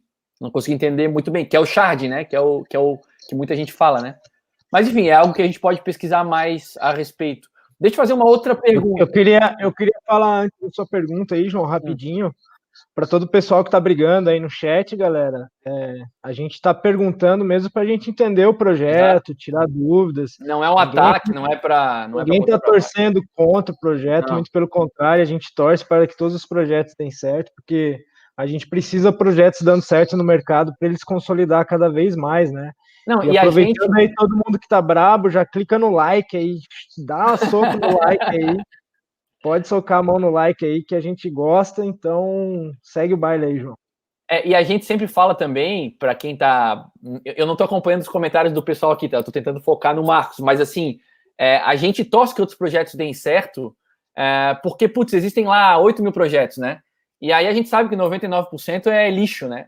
Mas a gente não tem bola de cristal para dizer que um desses projetos não pode vingar, né? E se um projeto desse vingar, a gente não pode ignorar todo esse mercado de altcoins, e a gente aborda altcoins. Então, a gente torce que os projetos deem certo. Então, essas perguntas são todas para esclarecer as nossas dúvidas, não são para... Não é para tentar diminuir o projeto, nem nada disso. Deixa eu te perguntar uma outra coisa, Marcos, sobre o protocolo de metadados. Existe um protocolo na Cardano que vai possibilitar que exista a informação, né, os dados de o que, a quem e de onde, né, para atender regulamentações estatais. Como é que é isso? Como é que está isso? Então, aquele lançamento que no começo da live eu conversei com vocês, do projeto Atala. O que seria o projeto Atala? Seriam, vamos dizer assim, redes permissionadas de blockchain dentro da blockchain Cardano. O que é a rede permissionada? É aquela onde você consegue restringir e licenciar a entrada de usuários. Então, por exemplo, eu sou um governo de um país, por exemplo, a França, e eu quero licenciar, por exemplo, a entrada de estrangeiros no meu país, com um passaporte ou algum do tipo. Como que eu posso licenciar isso na fronteira? E, por meio de uma rede permissionada, eu consigo permitir ou não, um controle deslizante, o grau de licença que eu dou para aquela pessoa. Se eu vou permitir muito ou pouco. Eu vou permitir a pessoa morar na França. Então, eu dou para ela, eu permissiono uma licença para ela para morar na França, com certos privilégios. Seria como se fosse você o admin, você distribui privilégios. Que basicamente o que é feito hoje nas redes centralizadas, né? Que seriam as DLTs, que o pessoal fala que é descentralizado, mas, enfim, não vou entrar nessa... Para mim não é, mas... que seriam soluções privadas aí para você estar licenciando usos... Não são blockchain. Parciais, que consigam proteger, por exemplo, direito ao esquecimento. Países que, por exemplo, eu não quero que venezuelanos entrem no Brasil, que eu acho errado, né, até... Mas se eu quiser licenciar isso numa rede permissionada, eu posso licenciar. Seja qual for a regra que o governo invente aí, ele vai poder licenciar em redes permissionadas. E por mais que seja uma coisa até escrota, né, vamos dizer assim, é uma demanda de mercado, infelizmente. Eu acho legal, isso eu acho bem legal, isso é uma das coisas mais interessantes que eu vejo, assim, acho bem interessante. Uma outra pergunta que eu queria te fazer é sobre a Daedalus, a carteira. Eu acho que hoje é um dos problemas de investir em ADA é justamente a custódia não é simples, né? Essa carteira, na minha opinião, não é uma carteira boa, uma carteira que, para mim, tem algumas falhas. E se tu quer comprar, ou tu deixa em corretora, ou tu deixa na Daedalus, né? Existem outras opções de custódia? Quais são as outras maneiras, se é que elas existem, de custodiar a Cardano, e como é que está essa carteira, o desenvolvimento dela e a melhora dela? Porque ela tem algumas falhas, né? Então, recentemente ela teve o back-end totalmente reformulado. E aí ela está baixando muito, porque antigamente ela tinha muitas operações de I/O no HD, né? Então, pessoas com HD davam uma boa sofrida. Aí agora, com essa mudança, tem muito menos arquivos, numeroso, muito menos numeroso. Então, tem menos operações de I/O no HD, ou seja, SSD, seja lá o que você estiver usando. A Daedalus, o foco dela é a plataforma desktop. Mas a gente já está, desde, se não me engano, outubro de 2018, mais ou menos, que tem a Yoroi. Uhum. A Yoroi, ela é uma wallet oficial do projeto, tá? Uhum. E ela é um light client. O que isso quer dizer? Que ela é uma carteira leve. Ela é uma extensão para o navegador. Brave, Chrome, Firefox. Essa aqui, ó. É ela mesmo. Essa aqui, ó. Isso aí. Opa. Essa aqui, ó. Aquela azulzinha ali, gente, ali na esquerda. Isso. Ela é um navegador para Brave, Chrome, Firefox. Ela também tem para mobile, como o João acabou de mostrar, né? iOS ou Android. E ela é bem leve e ela está funcionando bem liso, já desde 2018 que ela está funcionando bem. O pessoal... Aí você consegue, inclusive, migrar. Por exemplo, se eu tiver um problema com a Daedalus, eu consigo restaurar o saldo da Daedalus todo na Yoroi.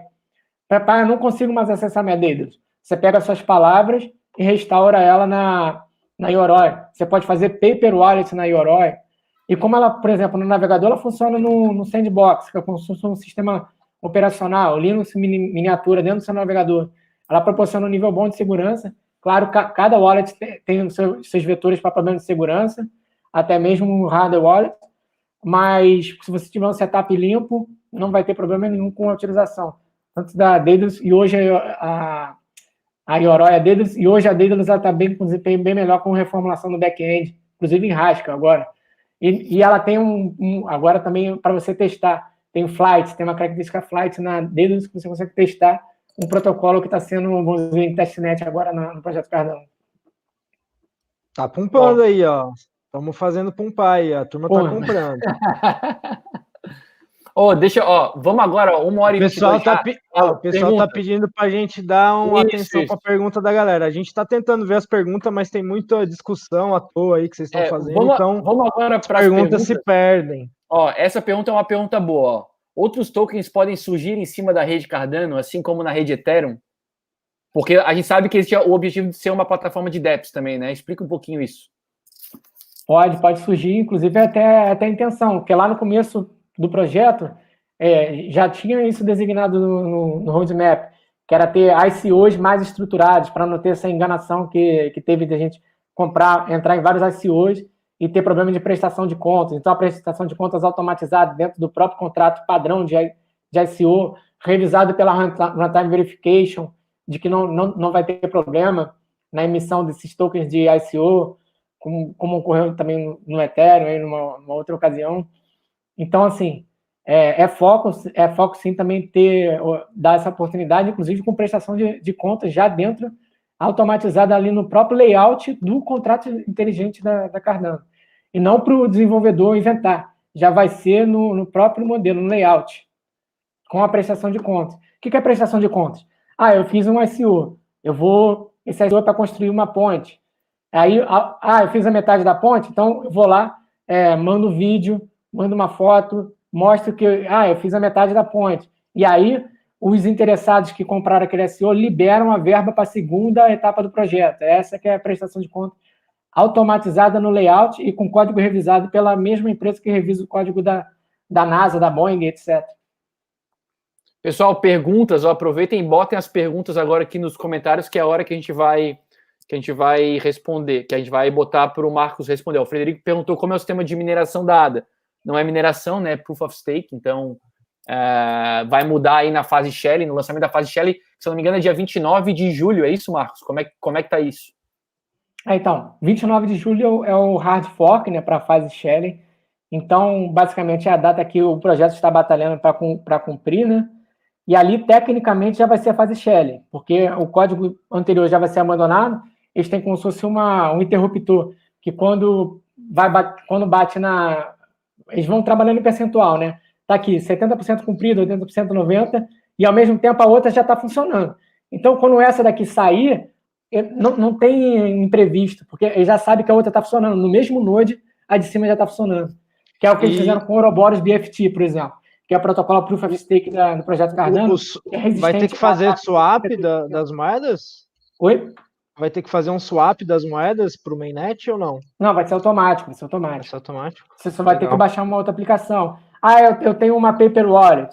Você não vai ficar desamparado. Você, por exemplo... só se você quiser, por exemplo, ter um painel para delegar essas datas. Mas as pessoas precisam tomar uma iniciativa, né? Quem está lá no Rhodes... Não necessariamente. Por exemplo, se eu tiver com uma Paper Wallet, eu posso deixar ela já guardada, porque o sistema vai ser retrocompatível, tá? Legal. Legal, porque tem muito projeto que o cara investiu no passado aí, deixou esquecido lá, a hora que vai ver agora, os caras já trocaram o mainnet, você já perdeu o prazo de swap, não, perdeu o Vai investimento. ser uma opção, tá? Vai ser retrocompatível, com certeza. Mas, por exemplo, se eu quiser delegar ou votar, eu vou ter que migrar minha Paper Wallet para uma Paper Wallet no protocolo mais atualizado. Mas se eu não quiser, eu vou deixar lá. Ela vai ser retrocompatível. Outra pergunta aí do Ático Mismana. A Cardano participa da formulação de propostas legislativas de regulamentação da União Europeia, Estados Unidos e países da África? Então, a Cardano ela tem umas certas aproximações, por exemplo, por meio da Emergo. A Emergo já fez uma reunião com, por exemplo, a Câmara Legislativa de Hong Kong. O Charles ele já assinou um memorando de entendimento com o governo da Mongólia. O Charles, Etiópia, né? Alguma coisa com a Etiópia também, não é? Etiópia. Eles, por exemplo, têm um projeto de educação lá na Etiópia, onde eles formaram programadores de Haskell, e eles querem atender o mercado de supply chain lá com soluções de smart contracts. Para as pessoas desbancarizadas, querem bancarizar as pessoas desbancarizadas na África. Agora, foi bem claro agora para a gente no Brasil esse problema das pessoas desbancarizadas. Só essas filas que a gente vê na Caixa Econômica Federal, com o problema do coronavírus. Um absurdo. O cara não consegue receber o dinheiro porque ele não recebe SMS no celular, ou porque ele não tem acesso a uma aplicação mais avançada, entendeu? Então, esse problema ele tem que ser resolvido de alguma forma. A pessoa não tem acesso a um chip com plano controle, plano pago de internet, ela tem que receber isso offline. E aí o projeto Cardano também já tem um projeto para fazer transações offline também, para se desenvolver, entendeu? Marcos, e os DEPs, eles vêm em que fase? Porque existe algo construído utilizando a blockchain da Cardano, alguma aplicação descentralizada? Existe ou ainda não? Em que fase que isso aí começa a ser colocado? Porque uma das minhas principais críticas é justamente sobre não ter nada, pelo menos pelo que eu pesquisei, não existe nada construído ali. Quando a gente compara com o Ethereum, por exemplo, naquela live lá que deu toda essa polêmica, que o pessoal criou como se houvesse uma rixa aí, a minha crítica era justamente essa, assim. Na minha opinião, comparar Ethereum com Cardano é como comparar a banana com melancia, assim. São coisas completamente diferentes pelo estágio em que elas estão, assim. Eu queria saber em que momento que a gente vai começar a enxergar coisas sendo construídas a partir da blockchain da Cardano. Tem uma data para isso? Já existe alguma coisa? Então, com a saída da fase Shell, agora com o Rewards, agora, por exemplo, 18 de agosto, saindo com o Rewards, eu acredito que a fase Golden já venha logo em sequência, e aí sim, vão ter a entrada dessas aplicações descentralizadas. Porque, por exemplo, a Emergo, como ela sabe que o projeto Cardano está em muita coisa em testnet, ela já começou a trabalhar clientes utilizando ERC20, utilizando DLT, utilizando R3 e Corda, por exemplo. Eles já têm esses clientes, porque isso? Eles têm desenvolvedores. Os caras são capazes de fazer. Então, eles já entregam nessas aplicações. Quando a camada de smart contract sair, isso tudo já vai ser migrado. Ou seja, os clientes... Essa Emurgo é uma fábrica de software, é isso? Então, a Emurgo tem um braço de desenvolvimento. Tanto é que a Yoroi, essa carteira que você mostrou no celular, foi desenvolvida pela Emurgo, né? Que até o CTO da Emurgo, Nicolas Arcres, ele entrou no projeto muito por causa do desenvolvimento dessa wallet aí. Ele entrou, e aí então eles têm esse braço de desenvolvimento. Por exemplo, tem um engenheiro de software lá, Sebastian, também é da Emurgo. Tem o Roslandante, que trabalha à noite, também, da Emurgo também. Então, eles têm esse braço de desenvolvimento. Inclusive, tem um curso na Índia que eles que puxaram lá, curso de blockchain. Então, ali vai ter uma mão de obra, imagina. Todo mundo adora usar a mão de obra indiana, que o pessoal que trabalha bem, e a moeda ela tem uma desvalorização cambial. Então, basicamente, eles vão estar treinando essas pessoas para depois migrar. Então, eles estão trabalhando pelo lado da mão de obra, para pessoas para atender a construção de software e suporte ao cliente na Índia, e, ao mesmo tempo, eles estão captando clientes. Por exemplo, teve um ICO que foi feito em ERC20, mas para ser migrado para Cardano, Traxia, que seriam para compensação de pagamentos no mercado internacional. Por exemplo, eu trabalhei na Shell, exploração de poços de petróleo. E aí tinha aquela nota fiscal que era em moeda estrangeira. A compensação desse pagamento era uma burocracia gigantesca. Para você fazer um pagamento internacional, por exemplo, para comprar uma cabeça de poço, para comprar um riser, para comprar uma árvore de Natal de um poço de petróleo. Até para chegar no poço também, o desembaraço aduaneiro, era horrível. Então, tudo isso, se tiver smart contract, como Trax, você vai trabalhar tudo isso. E ela começou com o ERC20, como vocês falaram, mas ela vai ser migrada. Então, eles trabalham dessa forma. E como eles têm a capacidade, eles já sabem desenvolver em ERC20, desenvolve, e aí quando sair a camada de smart contracts em mainnet, porque em testnet já está funcionando. Por exemplo, o contrato financeiro, você já consegue arrastar bloquinhos lá e fazer um depósito à vista, um depósito a prazo. E, por exemplo, o ICO em Plutus, ele já está funcionando. Tem que só entrar na mainnet. Foi uma das primeiras coisas que eles desenvolveram. Então, assim, pode vir um surto, uma coisa abrupta assim, de desenvolvimento de coisa que eles vão estar publicando aí para a mainnet, que também pode ser que dê um movimento interessante no projeto, na saída dessa fase Goguen. Tá, a gente já está com 1h30 de live. Deixa eu te fazer uma outra pergunta que eu pesquisei aqui a respeito da parceria que existe com a New Balance, pelo menos que foi anunciada. Eu queria entender, porque pelo que eu pesquisei, o token ADA não tem nenhum tipo de utilidade nisso hoje. É uma parceria entre, eu não sei se é Cardano Foundation ou se é a empresa do Charles Hoskinson. O que me preocupa é o seguinte, o Lalo vai entender o que eu vou falar. O Lalo sempre fala que se ele pudesse investir na Ripple, ele investia. Mas na XRP, no token, ele não vê sentido. Quando eu vejo uma notícia como essa, eu tenho o mesmo sentimento. Me parece fazer sentido investir na Cardano Foundation ou na empresa do Charles Hoskinson, mas o token da ADA, por exemplo, numa parceria como essa, num primeiro momento, eles dizem não ter utilidade nenhuma. Se não tem utilidade, mais uma vez, se não tem utilidade, não tem demanda. Tu sabe alguma coisa disso? Tu sabe me confirmar se a situação é essa? Se realmente não tem utilidade nenhuma numa parceria como essa? Ou seja, os caras pegam e anunciam uma parceria com a New Balance. Putz, massa. Mas o token não tem utilidade nenhuma? Me parece, quando algo é feito dessa forma, que é uma informação pela metade para dar um pump no projeto, mas que de verdade não vai mudar em nada a demanda pelo token. O que tu acha disso? Mais ou menos como a Tom faz, né? Tem o token TRX e as parcerias que eles fazem para tudo, eles criam um token novo, nunca usam o TRX. Assim, entende o que eu quero dizer? O que tu acha disso? Olha, eu acho que a utilidade do token, ela vai vir justamente com, por exemplo, quando tiver a migração das aplicações, por exemplo, eu estou construindo a minha aplicação em R3, em Corda, em ERC20, etc. Quando você migrar essas aplicações para a camada de smart contracts do projeto Cardano, você vai ter que estar transacionando ADAs para pagar toda a execução de... Por exemplo, eu peguei um Uber agora, no meu aplicativo descentralizado. quem é que vai fazer essa transação movimentar por entre os blocos? Vai ser a ADA, porque vai ser on-chain. Não, tá bom, mas nesse caso, quem é que precisa de ADA para, por exemplo, executar esse smart contract? É a New Balance. Então, a New Balance vai comprar a ADA, certo? Para poder executar esses contratos. Agora, a demanda por esse token, quem é que vai vender, por exemplo, para a New Balance? Ela vai buscar no mercado, na corretora, ou ela vai comprar da empresa lá que tem 5 bilhões de ADAs? Entende?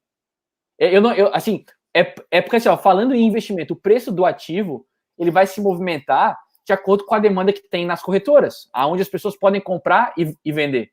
Se houver essa compra via fundação direto, isso não vai alterar o preço do ativo. Talvez vai servir o preço das corretoras para balizar a negociação entre New Balance e a IOHK, entendeu? Ou entre a Cardano Foundation, não sei.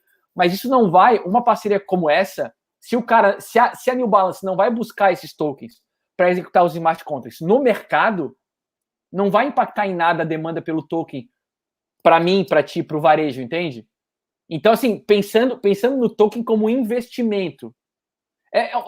Vou te dar um outro exemplo, tá? Tava falando com o Lalo também essa semana sobre isso. O Basic Attention Token, o BAT, tá? Projeto animal, tem um produto funcionando que faz muito sentido. O navegador Brave é mais rápido, ele bloqueia as publicidades sem distorcer o site. Animal. Mas qual que é a demanda pelo token? Quem é que tem demanda pelo token? Quando houverem sites suficientes, pagando por publicidade, utilizando aquilo ali, beleza, mas hoje, por mais que exista um produto, por mais que faça sentido, por mais que o token tenha uma utilidade, qual que é a demanda que existe pelo BAT? Não tem demanda. E se não tem demanda, o preço ele se mexe por pura especulação. E se ele se mexe por pura especulação, é gambling, é cassino. Então, assim, eu não consigo ver... Isso é um dos motivos, Marcos, pelo qual a minha posição, o meu portfólio, ele cada vez ele vem fazendo assim, ó, vuf, vuf, vuf. Tipo, num determinado momento lá, eu comprava qualquer coisa porque saiu uma notícia 2017. Quem viveu sabe. Saiu achava que a ideia era boa, bastava, né? Uma ideia boa, uma especulação lá, vou lá e compro. O meu portfólio ele fez assim, ó, pum, gigante. Foi passando o tempo, eu fui entendendo como a banda toca, foi fazendo assim, ó, tudo. Quanto mais eu entendo, o projeto tem utilidade, é bom, tem produto, tal, eu tinha, agora eu já não tenho mais. Porque se não houver demanda por aquele ativo, como investidor, foda-se, não faz sentido. É gambling, é jogatina. Cara, hoje eu tenho Bitcoin e Ethereum. Então assim, entende o que eu quero dizer? Faz sentido para ti? Qual que é a demanda que vai existir pelo token? Além de ele ser, assim, não, mas a New Balance vai precisar de ADA para executar os smart contracts. Mas ela vai comprar onde? Ela não vai comprar na corretora. Não hoje, pode ser que daqui a uns anos sim. Mas hoje, nesse momento, é um bom investimento por quê? Qual que é a demanda que existe por esse token? Então, quando a camada de smart contract tiver saído, as transações on-chain vão criar uma demanda muito, muito grande pelo token da ADA, é o que eu acredito, porque para cada transação on-chain vai se precisar do token. E aí eu vou na história, por exemplo, da SAP, por exemplo, a empresa SAP na Alemanha, que ela conquistou os clientes pelo domínio técnico no B2B. A gente começou a crescer no B2B. O que é sobre o B2B? Seria transações entre empresas, infraestrutura no mercado. É você nem saber que está... ir numa empresa, ser atendido, não saber que tem um SAP ali sendo utilizado. Então, assim, pelo domínio técnico... Então, pode ser que a demanda da ADA seja de outros negócios? Pode ser que a ADA seja um token, que a demanda seja de outros negócios, seja uma negociação B2B, ou seja, o cara vai ter demanda por esse token porque ele quer executar smart contracts no blockchain da ADA, é isso? Então, para mim, não vai ter demanda. Vai ter demanda para outros negócios? Eu acho que para o varejo, por exemplo, para algumas coisas, você vai conseguir, por exemplo, eu quero fazer um empréstimo entre pessoas físicas, P2P.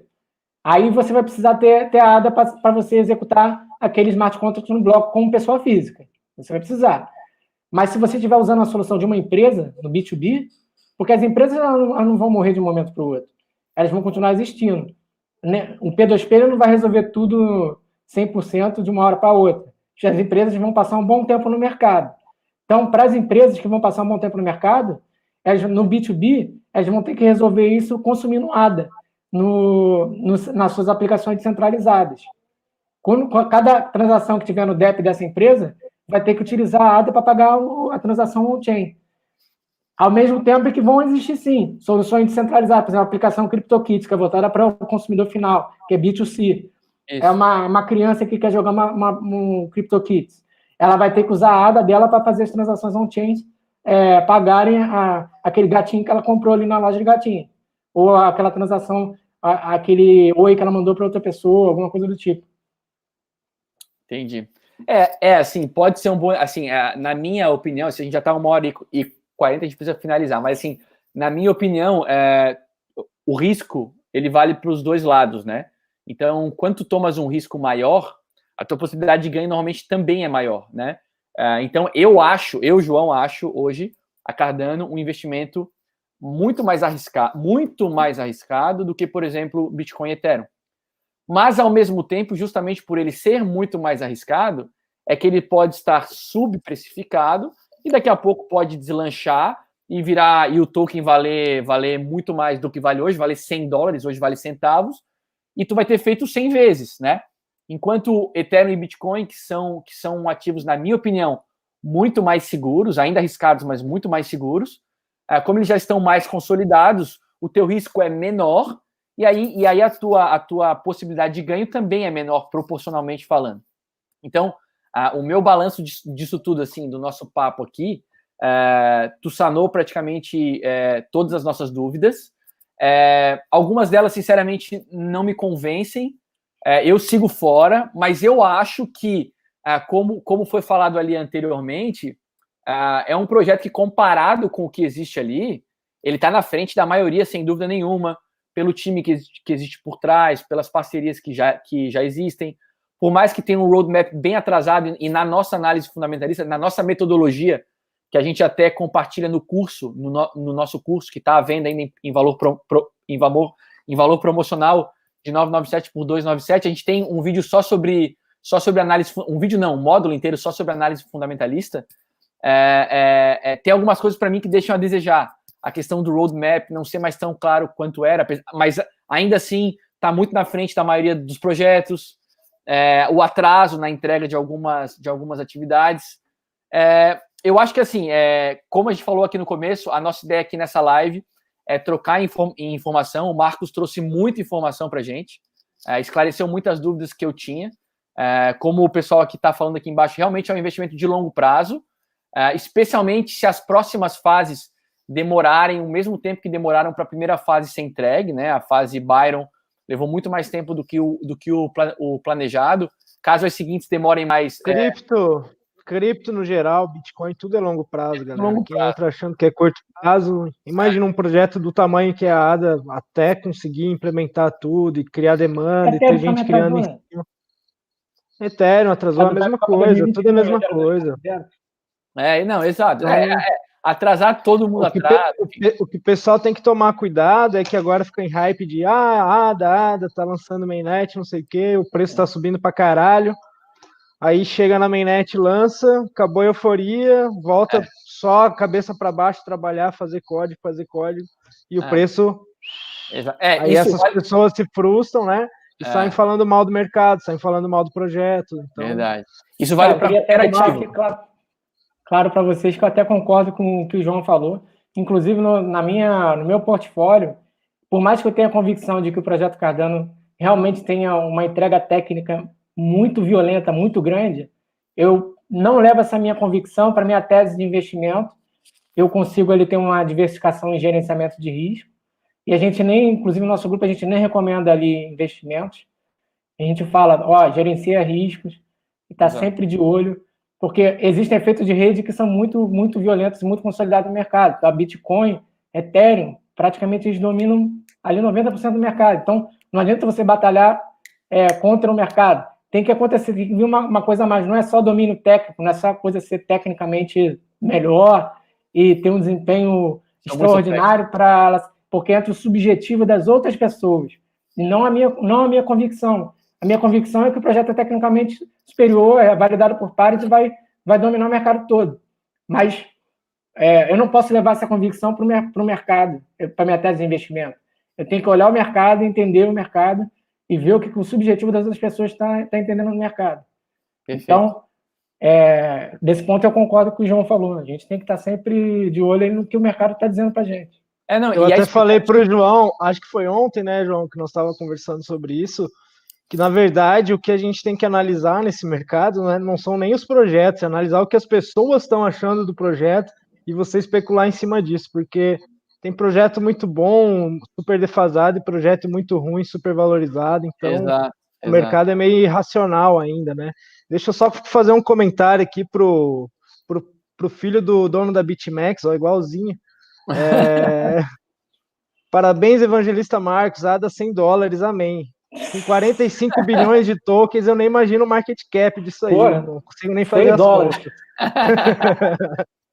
Ô, Marcos, ó, o Caio tá perguntando quanto por cento o Marcos tem de ADA do teu portfólio cripto.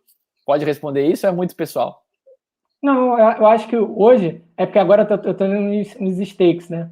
Antigamente era mais ou menos uns 10%, hoje deve dar 13, 14 mais ou menos, por causa do stake. Eu já tô 6 meses fazendo stake, né? Na realidade, eu teria que dar uma avaliada. Mas eu sou pobre, gente, eu não tenho... O cara é baleia, o cara é baleia. Receita Federal aí, ó, se estiver olhando... Não, ninguém que tem Bitcoin, ninguém tem nada. É só a gente só somos curiosos. Tava tudo na Criptopia, foi tudo embora. Exato. Não, uma coisa que o Lalo falou que é bem importante, essa coisa do hype, cara, é real, assim. A expectativa normalmente que se cria sobre um evento de um projeto como a Cardano, como a EOS, como o Ethereum, como o Bitcoin, esses projetos top 10 ali, os mais conhecidos, a expectativa que se cria sobre tudo é muito grande. Dificilmente a entrega supera a expectativa, dificilmente. Eu vi agora... Bom, recentemente a gente pode falar, por exemplo, da Voice, né? A rede social da iOS. Vai lançar a Voice, o preço do ativo disparou. O lançamento foi uma bosta, o preço despencou. Então, putz, agora tem Shelly. As pessoas comprando. Em algum momento deve corrigir. Porque a expectativa que se cria sobre esses eventos é muito grande. E mesmo que a entrega seja muito boa, dificilmente ela supera a expectativa, porque a expectativa é muito grande. Então, assim, vamos tomar cuidado, vamos agir com responsabilidade. É igual o halving, né? As pessoas acham que a hora que acontece, pronto, aí acende o foguete da SpaceX, manda rumo à Lua, vamos todo mundo ficar rico, só que não é assim, né? Marcos, papo muito bom, gostei muito de te conhecer, tu é um cara muito legal, tirou todas as nossas dúvidas aqui. Queria de letra, aí, né? Tirou de letra. Tirou, e não foram perguntas fáceis, a gente pesquisou para poder tirar as dúvidas. Queria te dar agora um tempo para tu convidar as pessoas, falar da Cardano, falar dos canais que vocês têm. Fica à vontade, esse momento final é teu. Então, gente, a gente trabalha a rede social, a principal rede social que a gente trabalha é o Mensageiro, né, o Telegram. A gente tem um grupo lá, ADA Brasil, é um grupo social, né, para a gente tá conversando lá. E tem também um grupo técnico, né, que é exclusivo para conversar assuntos técnicos, que é o ADA Labs. Esse ADA Brasil no Telegram é um grupo, né, Brasil com S, ADA Brasil. Tem o ADA Labs, que é um grupo técnico para a gente estar conversando lá assuntos mais voltados para desenvolvimento, stake pool, etc. E legal. Agradecer a paciência de todo mundo para estar ouvindo a conversa sobre esse assunto. E o convite, né? A oportunidade de estar falando sobre o projeto Cardano. E que se precisarem de mais uma conversa ou conversar sobre algum outro assunto também, deixem aberto aí para vocês estarem. Já vamos marcar para o dia do lançamento da Shelly. Vamos fazer a transmissão ao vivo, para o pessoal ver que não vai mudar muita coisa no mundo, a não ser talvez o preço no dia tal esteja volátil. Mas que o projeto vai continuar trabalhando, criando código, aí colocando as ideias para frente, né? Não vai ser igual o halving, que a gente ficou 3 horas, né, João, na live. 3 horas, depois 2 horas e meia, 5 horas e 40. Foi 4h20, né? 4h20. Cara, 4 horas e 20 minutos, o halving do Bitcoin. A gente ficou mais de 5 horas e meia. 4h20, né? Ao vivo.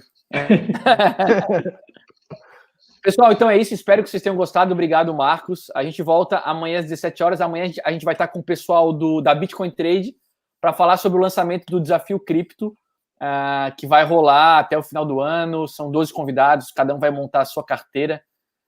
E aí a gente vai competir aí, e quem performar melhor, né, o que a gente fizer de resultado positivo vai ser doado para uma instituição de caridade. Então amanhã a gente vai estar aqui com a Flávia Jabur e com o Breno da Bitcoin Trade para falar um pouco desse desafio. Obrigado por todo mundo que acompanhou, Marco. Tu não vai estar na live com eles daqui a pouco, João, já? Também? É verdade. Tem razão. Tinha esquecido. Daqui a 40 minutos, às 19h45, a live da Bitcoin Trade vai começar agora, daqui a 10 minutos. Eles vão trazer todos os participantes desse desafio cripto. E às 19h45, 19h40 mais ou menos, a gente vai entrar para falar da nossa participação. Bem lembrado, Lala, ainda bem que tu falou, eu era capaz de esquecer e não participar. Ainda bem. É isso. Então, pessoal, obrigado por terem participado mais uma vez. Amanhã a gente se encontra às 17 horas. Valeu!